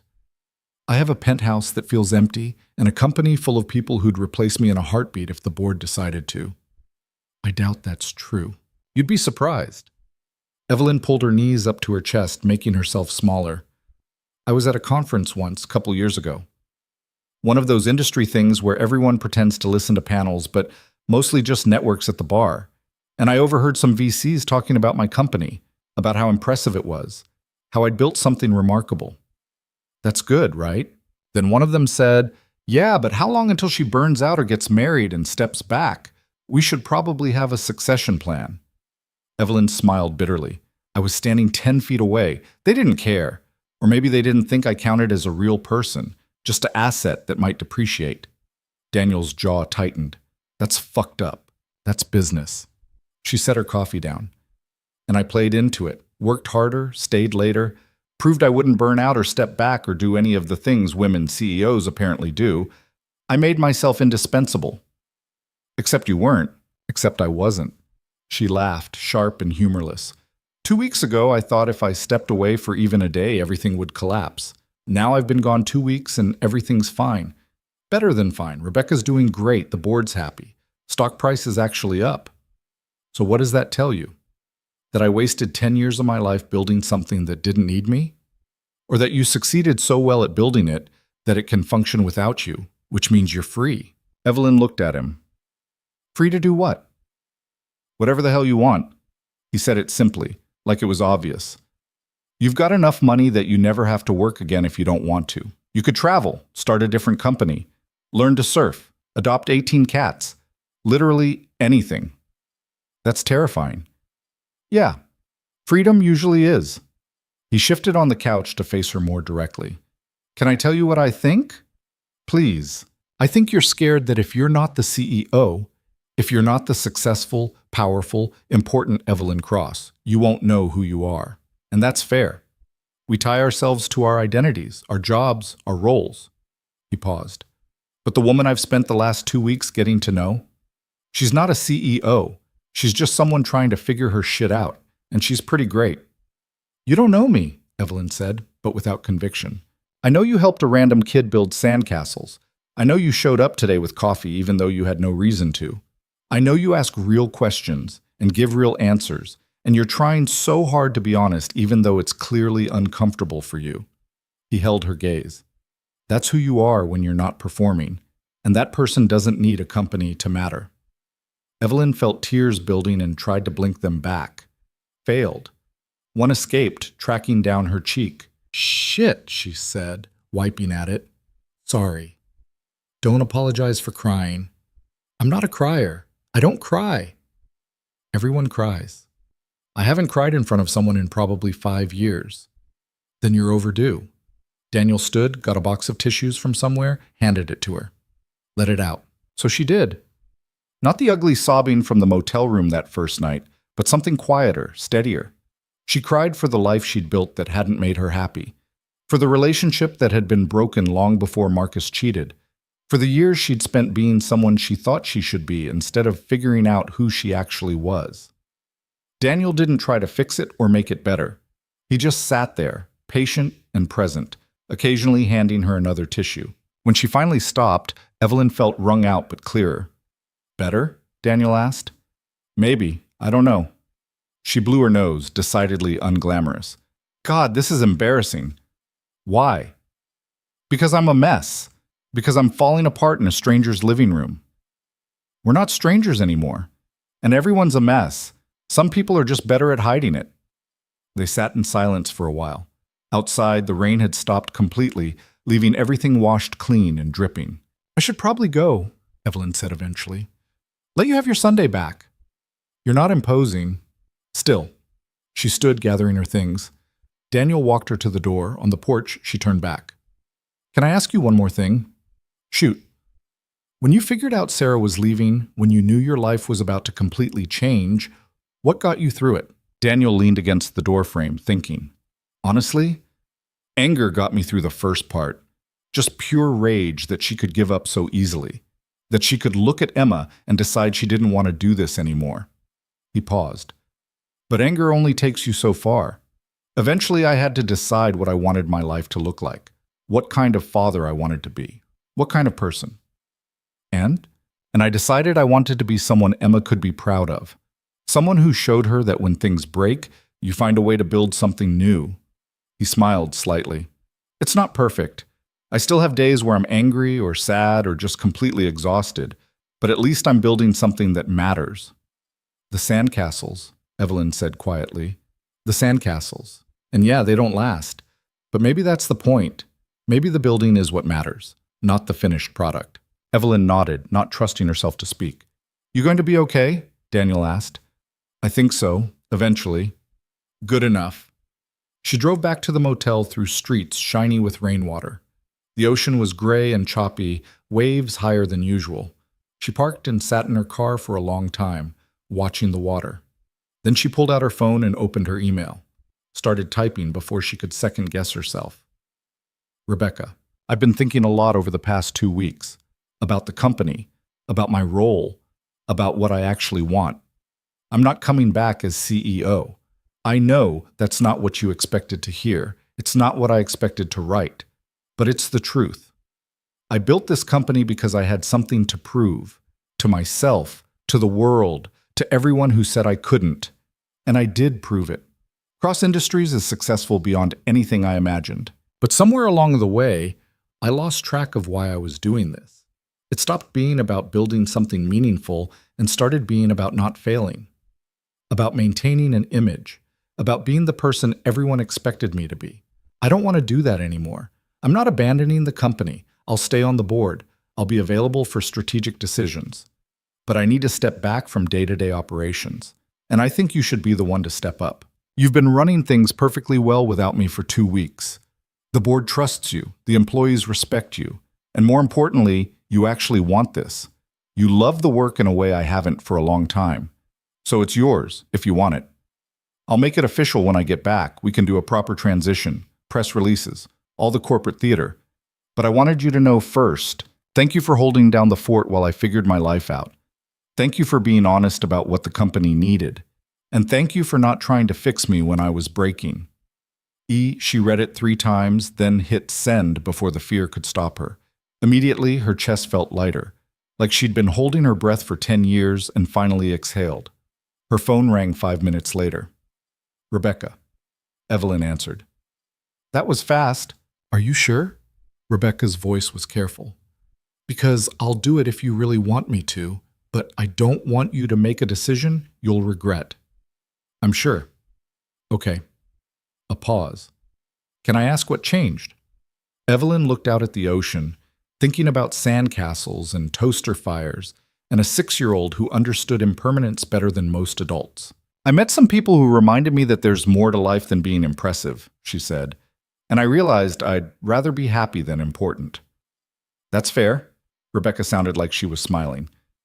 For what it's worth, I think you're making the right call. Yeah. You've been miserable for at least a year, maybe longer. We all saw it, even if we didn't say anything. She paused. You deserve to be happy, Evelyn. And if that means stepping back, then step back. They talked logistics for a few more minutes, timing, board meetings, how to announce it. But Evelyn barely paid attention. She'd made the decision. Everything else was just details. After hanging up, she sat in the car until the light started to fade. Then she went inside, ordered Chinese food from the place down the street, and ate it while watching the sun set over the ocean. Her phone buzzed with messages, some supportive, some concerned, some clearly angry. The board would have opinions. The press would have a field day.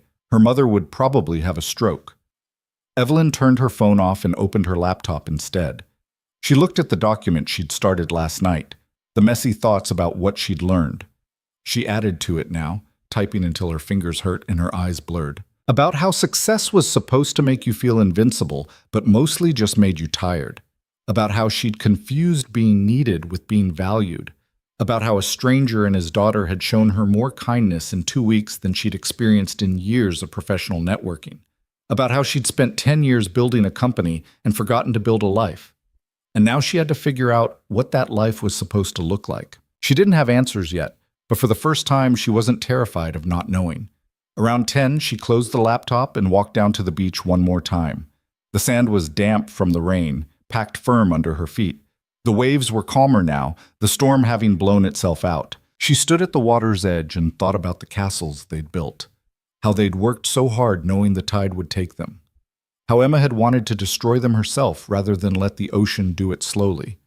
There was something powerful in that, in choosing how things ended instead of letting them fall apart on their own. Evelyn had built an empire. Now she was choosing to walk away from it, not because she'd failed, but because success at the wrong thing was still failure. She stayed until the cold drove her back inside, climbed into the uncomfortable motel bed, pulled the scratchy blanket over herself, and slept dreamlessly until morning when her phone buzzed with a text from Emma. Next Saturday, don't forget, Mermaid Palace.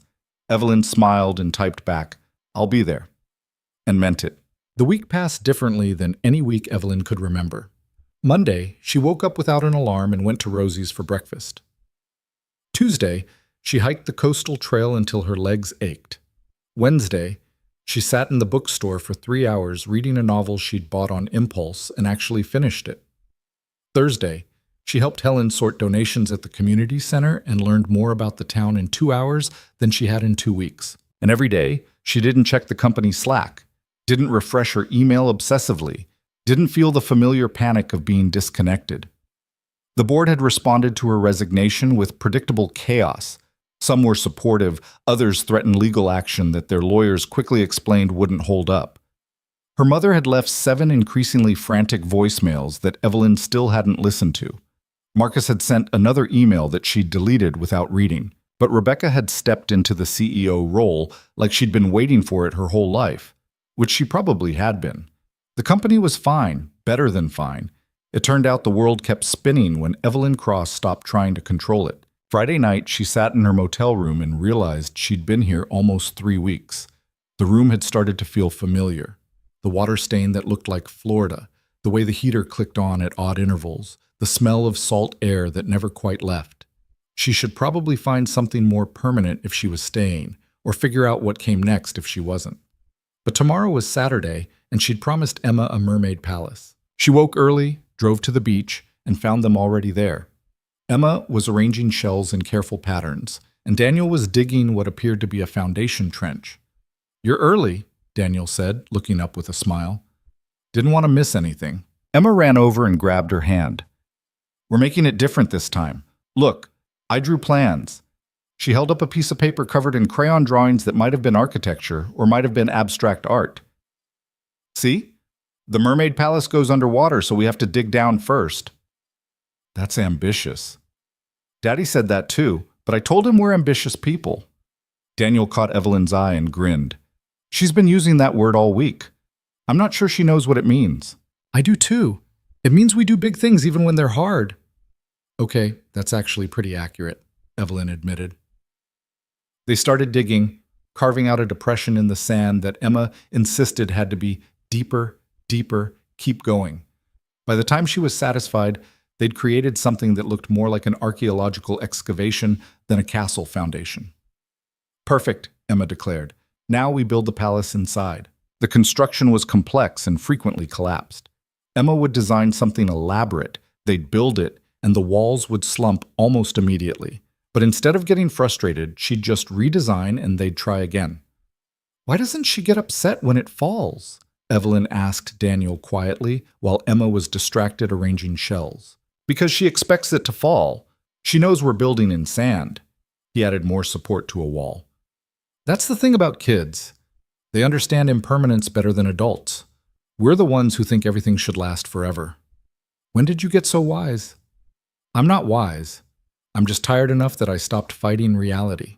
He paused. "How are you doing? With everything?" Evelyn knew he meant the company, the resignation, all of it. "Better. Scared, but better." "Scared of what?" "Of not knowing what comes next. I've had a plan my entire life. School, then startup, then scaling the company. Every step mapped out." She smoothed sand with her hands. "Now I don't have a plan. I just have time." "Is that so bad?" "It's terrifying." Emma came back with an armful of seaweed. "For the mermaid gardens," she explained, draping it artistically over the castle walls. They worked until noon, the mermaid palace growing stranger and more beautiful. It had towers and caves and Emma's seaweed gardens, plus what she insisted was a dolphin landing pad that looked like a flat spot where a tower had fallen over. When it was done, they sat back and looked at it. "It's the best one yet," Emma announced. "It's pretty great," Daniel agreed. Evelyn pulled out her phone and took a picture before she could stop herself. This time not to post or share, just to remember. To have proof that she'd sat on a beach and built something impossible with a 6-year-old who believed in mermaids. "Hungry?" Daniel asked. "Starving." "Taco truck?" "Obviously." They walked along this beach, Emma running ahead as usual, but this time, when Evelyn's phone buzzed, she checked it. A text from Rebecca. "Board meeting went well. Everyone's on board with the transition. We're making the announcement Monday." Evelyn typed back, "Good. How are you holding up?" "Terrified, excited, probably going to throw up." "That sounds about right. You'll be great. Thanks. When are you coming back to the city?" Evelyn looked up at the ocean, at Emma chasing seagulls, at Daniel walking beside her with his hands in his pockets and his face to the sun. "Not sure yet," she typed, still figuring things out. At the taco truck, they ran into Helen, who was ordering enough food for what appeared to be a small army. Community center lunch, she explained when she saw Evelyn staring. You should come. We're doing a thing. What kind of thing? Does it matter? Free food, decent company, better than sitting alone. Helen paid for her order and turned back. 2:00. Don't be late. She left before Evelyn could respond. Helen doesn't really do optional invitations, Daniel said. I'm noticing that. They ate their tacos, then Daniel checked his watch. I've got a job at 1. Guy needs his deck rebuilt, and he's paying extra for weekend work. We can't go with you? Emma asked, disappointed. Not this time, monster. Too many power tools. Grandma's coming to get you in about an hour. Emma's face brightened. Can Eve come to our house until Grandma comes? Daniel looked at Evelyn, who nodded. Sure. Back at Daniel's house, Emma immediately wanted to show Evelyn her latest drawings, a series of increasingly elaborate castles, each labeled with the date they'd built it. There was last week's Dragon Castle, this week's Mermaid Palace, and several future designs including something called a Rainbow Cloud Fortress that appeared to involve actual clouds somehow. This is very organized, Evelyn said. I'm keeping track. So when I'm older, I can remember all the castles we built. Emma carefully added today's Mermaid Palace to the collection. Do you keep track of things? I used to keep track of everything. Meetings, deals, metrics, every detail. But not anymore? Not as much. Evelyn sat on the floor next to her. I'm trying to remember the important things instead of just all the things. What's important? Such a simple question. Such an impossible answer. What was important? This, Evelyn said finally. Being here. Building castles with you. Having dinner with your dad. Helping Helen sort donations. Actually reading a book instead of just buying it and letting it sit on my shelf. Emma considered this seriously. My mom thought work was more important than me. The words hung in the air. Daniel had gone to change clothes for his job, so it was just the two of them. I'm sorry, Evelyn said quietly. It's okay. I was sad about it for a long time, but Daddy says she was confused about what mattered, and now I have Daddy and he's not confused. Your dad is a very smart man. I know. Emma picked up a purple crayon and started drawing. Are you confused? About what? About what's important.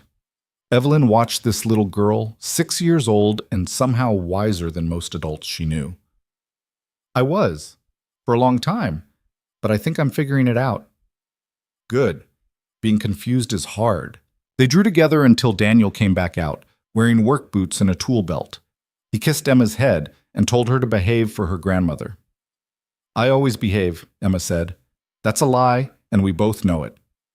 He left, and Evelyn stayed with Emma until a silver sedan pulled up outside. A woman in her 60s got out, moving with the careful precision of someone with bad knees. That's Grandma, Emma said, running to the door. Evelyn followed, suddenly nervous. Meeting parents felt official somehow, real. The woman, Daniel's mother, clearly she had the same warm eyes, took in Evelyn with one sweeping glance. You must be Eve, she said. I'm Patricia. Danny's told me about you. He has? Said you've been helping with the castle building, and that Emma's gotten attached. She's a great kid. She is. Patricia's gaze was assessing but not unkind. You staying in town long? I'm not sure yet. Fair enough, she turned to Emma. Ready to go, sweetheart? Grandpa made cookies. Emma grabbed her overnight bag and hugged Evelyn goodbye. See you next Saturday? Maybe, Evelyn said, because she still couldn't promise more than that. After they left, Evelyn stood in Daniel's quiet house, suddenly unsure what to do. She should leave, go back to the motel. But Helen's invitation echoed in her head. She locked up Daniel's house. He'd given her the spare key without making it weird, and drove to the community center.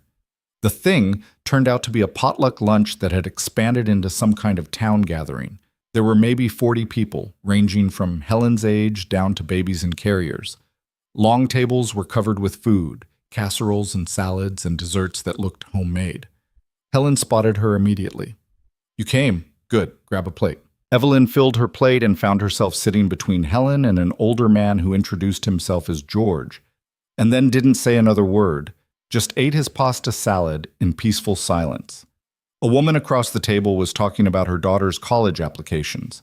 Another was complaining about the road repairs that were supposed to start in the spring, but probably wouldn't. Someone else was organizing a beach cleanup for next month. Normal conversations. Normal lives. Nobody talking about quarterly earnings or market disruption or any of the things Evelyn had spent 10 years discussing. She realized she couldn't remember the last time she'd had a conversation that wasn't about work. "You look thoughtful," Helen said. "Just thinking about how different this is from my usual life." "Different good or different bad?" "Different good, I think." Evelyn paused. "Can I ask you something? Can't promise I'll answer, but you can ask. Why did you invite me here? To the potluck that first time? To this? You don't know me." Helen set down her fork and looked at Evelyn directly. "You had that look, the one people get when they're running from something, and I figured you had two choices, keep running or stop and deal with whatever it is. This seemed like a good place to stop." "That's simple?" "That's simple." Helen picked up her fork again. "Plus, you looked miserable and rich, which is the worst kind of miserable. Poor people at least have the dignity of a good reason. Rich people who are miserable are just wasting their lives." Evelyn couldn't help it. She laughed. "That's harsh." "It's true. You've got resources most people will never have, and you were using them to be unhappy in a fancy hotel instead of unhappy in a cheap motel. At least the motel is honest. So you invited me to find honesty?" "I invited you because kindness doesn't cost anything, and you looked like you needed some." Helen took a bite of something that looked suspiciously like ambrosia salad. "Did it help?" Evelyn thought about the past 3 weeks, about sandcastles and toaster fires and terrible motel coffee, about learning to sleep past 6 a.m. and reading a book just because she wanted to and sitting on a beach without checking her phone, about remembering how to be a person instead of a position. "Yeah," she said, "it helped." After lunch, some people started cleaning up while others moved chairs to create a makeshift performance space. Apparently there was going to be music, a local guitarist who played at these things sometimes. Evelyn helped Helen stack chairs, and they worked in comfortable silence until Helen said, "So what are you going to do?" "About what?" "About your life. You can't hide in a motel forever." "Why not?" "Because eventually you'll get bored or broke, and you don't strike me as someone who's going broke anytime soon." Helen set down a chair. "You've been here 3 weeks. You've quit your job. Don't look surprised. This is a small town, and people talk. You've made friends. You've found some peace. But at some point, you have to decide what comes next." "What if I don't know?" "Then you make your best guess and see what happens. That's all any of us do." The guitarist started playing, something soft and jazzy that filled the room. People settled in to listen, and Evelyn found a spot against the wall. She pulled out her phone and opened her notes app, added to the document she'd been keeping. "What I've learned: success without happiness is just expensive suffering. Being needed isn't the same as being valued. You can build empires and still be empty. Sometimes the most important thing you can do is admit you don't have all the answers. Healing doesn't look like what you expect. It looks like sandcastles and bad coffee, and a 6-year-old who tells the truth without fear. The people who matter don't care about your title or your money or your achievements. They care about whether you show up, and showing up is harder and more important than anything else." She stared at the words for a long time, then added one more line, more. "Maybe the point isn't to figure it all out. Maybe the point is just to keep building, even when you know it won't last forever." The music played.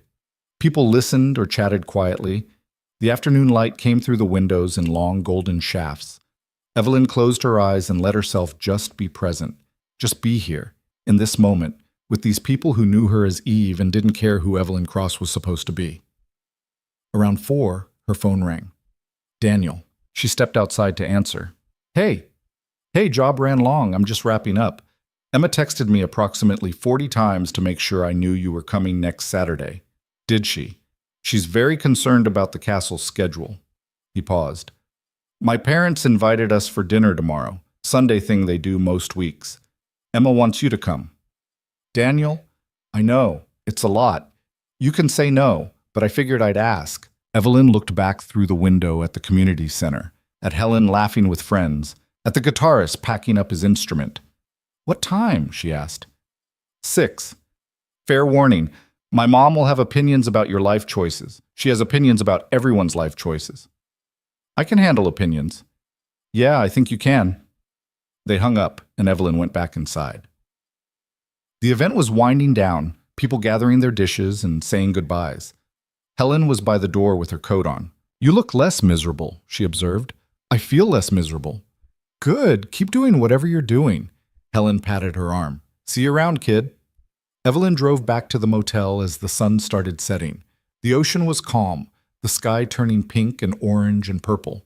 She parked but didn't go inside immediately. Instead, she walked down to the beach one more time. The Mermaid Palace was gone, claimed by the tide like all the castles before it. Just a vague depression in the sand that would be completely erased by tomorrow. But Evelyn could still see it in her mind.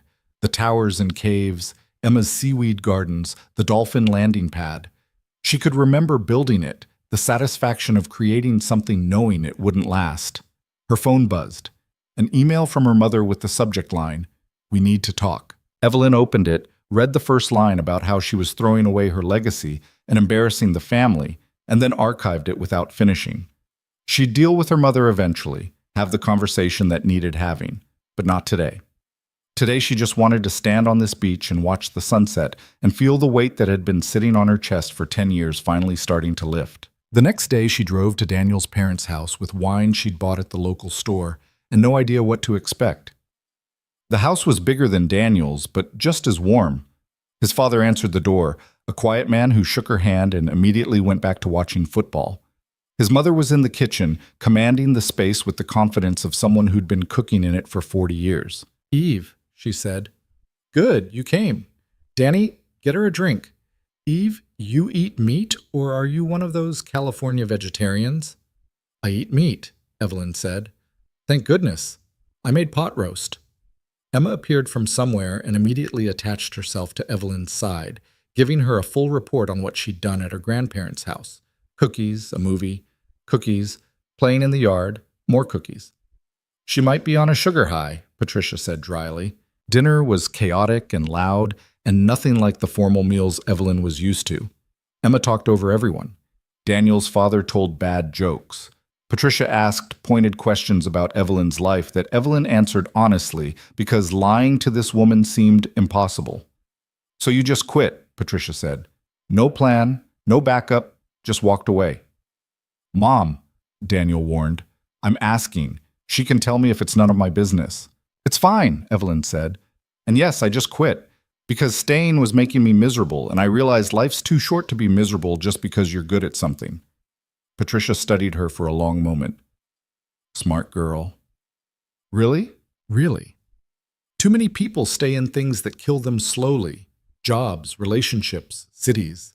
They convince themselves they have to because of responsibilities or expectations or whatever." She passed the potatoes. "But you only get one life. Wasting it trying to make other people happy is stupid." "Patricia," Daniel's father said mildly. "What?" "It's true. Our son stayed in a marriage that was making him miserable for 2 years because he thought he had to, and you know what happened?" "She left anyway," Daniel said quietly. "She left anyway, because staying in something broken doesn't fix it. It just breaks you too." Emma was watching this conversation with wide eyes, like she was watching a tennis match. After dinner, Patricia shooed everyone into the living room while she and Evelyn cleaned up. In the kitchen, she handed Evelyn a dish towel and got straight to the point. "My son likes you," she said. "We're friends." "I didn't say he loved you. I said he likes you. There's a difference." She scrubbed a pot with more force than seemed necessary. "He's a good man. He deserves someone who'll stick around." "I know he's a good man." "Do you?" Patricia turned to look at her. "Because from where I'm standing, you look like someone who's still figuring out whether to stay or run. And I need to know if my granddaughter is going to get attached to someone who's going to disappear in a month." Evelyn felt the weight of the question, the honesty of it. "I don't know if I'm staying. I don't know what I'm doing. I'm trying to figure it out." "Fair enough." Patricia went back to scrubbing. "Just don't drag it out. Emma's already lost one woman who was supposed to stick around. She doesn't need to lose another." "I would never, you wouldn't mean to, but meaning to and doing are different things." She rinsed the pot and set it in the drainer. "Look, I like you." You're clearly smart, you're good with Emma, and you're honest about being a mess. That's more than most people manage. But if you're going to be in their lives, be in their lives. Don't be one more person who's just passing through. Evelyn nodded, throat tight. I understand. They finished the dishes in silence. When they rejoined the others, Emma was half asleep on Daniel's lap, fighting to keep her eyes open. Someone's crashed, Daniel said. I'm not tired, Emma mumbled, proving she was by immediately yawning. Sure you're not? Come on, monster. Time to go. They said their goodbyes. Patricia hugged Evelyn and whispered, Think about what I said. In the car, following Daniel's truck back to his house, Evelyn did think about it, about what it meant to stick around, to commit to something without knowing how it would turn out. She'd spent her entire career planning everything, controlling every variable, ensuring success before taking risks. But life didn't work that way. Relationships didn't work that way. You just had to build and hope it stood. At Daniel's house, he carried a sleeping Emma inside while Evelyn waited on the porch. When he came back out, he sat on the steps and she joined him. Sorry about my mom, he said. She's protective. She should be. Emma's lucky to have her. She likes you, by the way. She told me after you left last time that you seemed real, which is high praise from her. They sat in comfortable silence, the neighborhood quiet around them. Somewhere down the street, a dog barked. A car drove past slowly. Can I tell you something? Evelyn said. Always. 3 weeks ago, I came to that beach to decide if I wanted to keep living. Daniel went very still beside her. I didn't have a plan or anything, she continued. I just thought maybe walking into the ocean would be easier than facing everything that was broken in my life. And then I saw you and Emma building that castle, and I couldn't look away. She paused. Emma invited me to join you, and I don't know why I said yes, but I did. And you two saved my life that day. You know that, right? Daniel's voice was rough when he spoke. You saved your own life. We just gave you a reason to stick around long enough to do it. Maybe. She looked at him in the porch light. But I need you to know that these 3 weeks, the castles, the dinners, Emma's brutal honesty, your mom's pot roast, all of it mattered. It changed something fundamental in me. What changed? I stopped believing that my worth was tied to my success, that I had to be impressive to deserve happiness, that being needed was the same as being loved. She smiled, feeling tears building. You showed me that I could just be a person, just Eve, and that was enough. It was always enough, Daniel said quietly. You just couldn't see it.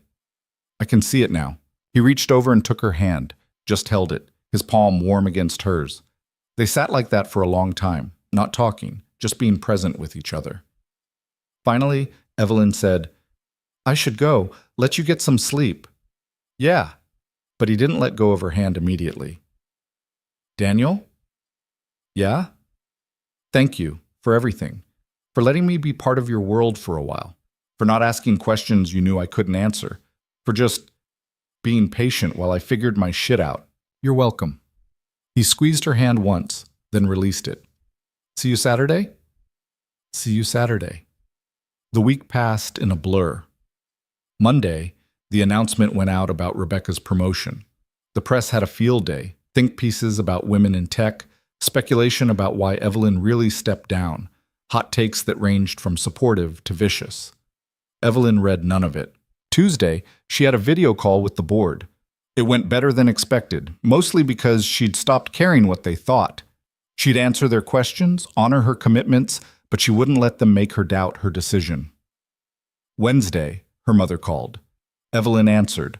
The conversation lasted an hour and was exactly as awful as expected. Her mother was hurt, angry, confused, couldn't understand how Evelyn could throw away everything they'd worked for. I worked for it, Evelyn said quietly. You worked for the idea of it, and I'm done living my life for your ideas. That's cruel. It's honest. I love you, Mom. But I can't be who you want me to be anymore. I have to figure out who I actually am. Her mother hung up without saying goodbye. Evelyn cried for 20 minutes, then went for a long walk and felt lighter than she had in years. Thursday, she started looking at apartments in town. Small ones, nothing fancy. Places where she could actually live instead of just staying. Friday, she made a decision. Saturday morning, she woke up early and drove to the beach. Daniel and Emma were already there, of course, starting the foundation for what Emma had declared would be a fairy forest castle. "You're here!" Emma ran over. "I'm here." Evelyn knelt down so she was at Emma's eye level. "And I need to tell you something." Emma's face went serious. "Okay. I'm going to stay in town for a while. Maybe a long while, which means I'll be here for castle building every Saturday if you want me." Emma's face split into a grin that made Evelyn's chest ache. "Really? Really? Did you hear that, Daddy? Eve's staying." Daniel looked at Evelyn over his daughter's head, and something passed between them. Understanding, hope, possibility. "I heard," he said. "That's good news."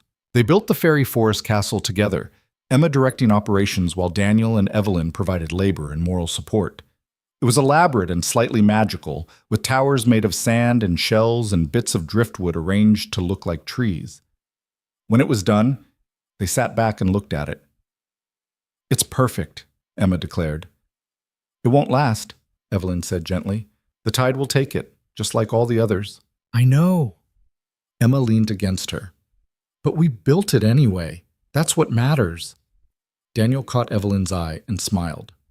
They stayed until the tide started coming in, until the waves began their patient work of reclaiming the sand. Emma wanted to watch this time instead of destroying it themselves. "I want to see how the ocean does it," she explained. So they sat together and watched the water creep closer, wave by wave, each one taking a little more of their creation. The towers fell first, then the walls, then the carefully arranged shells scattered back into the sea. When it was gone, when there was nothing left but disturbed sand that would be smooth again by tomorrow, Emma stood up and brushed off her pants. "Okay," she said, "we can go now." "You're not sad?" Evelyn asked. "No, we'll just build a better one next week." She said it with absolute confidence, like this was the most obvious thing in the world. And maybe it was. Maybe that was the whole point of everything. You built things knowing they wouldn't last forever. You loved people knowing they might leave. You tried knowing you might fail. But you did it anyway, because the building was what mattered. The trying. The showing up week after week and choosing to create something, even if it was temporary, even if it was imperfect, even if the tide was always coming. They walked back to the parking lot together. Emma ran ahead as usual, chasing seagulls and shouting about next week's castle plans. Daniel fell into step beside Evelyn. "So you're really staying? For now?" "I found an apartment, small place above the bookstore." "That's a good location." "I thought so." She paused. "I don't know what I'm doing here. I don't have a plan or a 5-year strategy or any of the things I usually have. I just know that this place, this life, feels more real than anything I've had in 10 years. That's reason enough." They reached their cars. Emma was already buckled into Daniel's truck, impatient to get to the taco truck. "You coming to dinner tomorrow?" Daniel asked. "Sunday thing at my parents' is becoming a tradition, apparently." "Your mom invited me?" "My mom invited you. She also asked me if we were dating, which I told her was none of her business, which she took as confirmation that we definitely are." "Are we?" The question hung between them. Daniel stepped closer, close enough that Evelyn could see the flecks of gold in his brown eyes. "I don't know," he said honestly, "but I'd like to find out, if you're interested." Evelyn thought about all the reasons to say no. She was just figuring out who she was. She'd just ended a relationship. She was a mess, but she'd spent 10 years making the careful, strategic choice, the safe choice. Maybe it was time to make the brave one. "Yeah," she said. "I'm interested." He smiled, and it was like the sun coming out.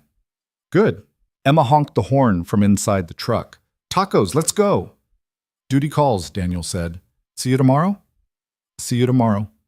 Evelyn watched them drive away, then sat in her car for a while, looking at the ocean.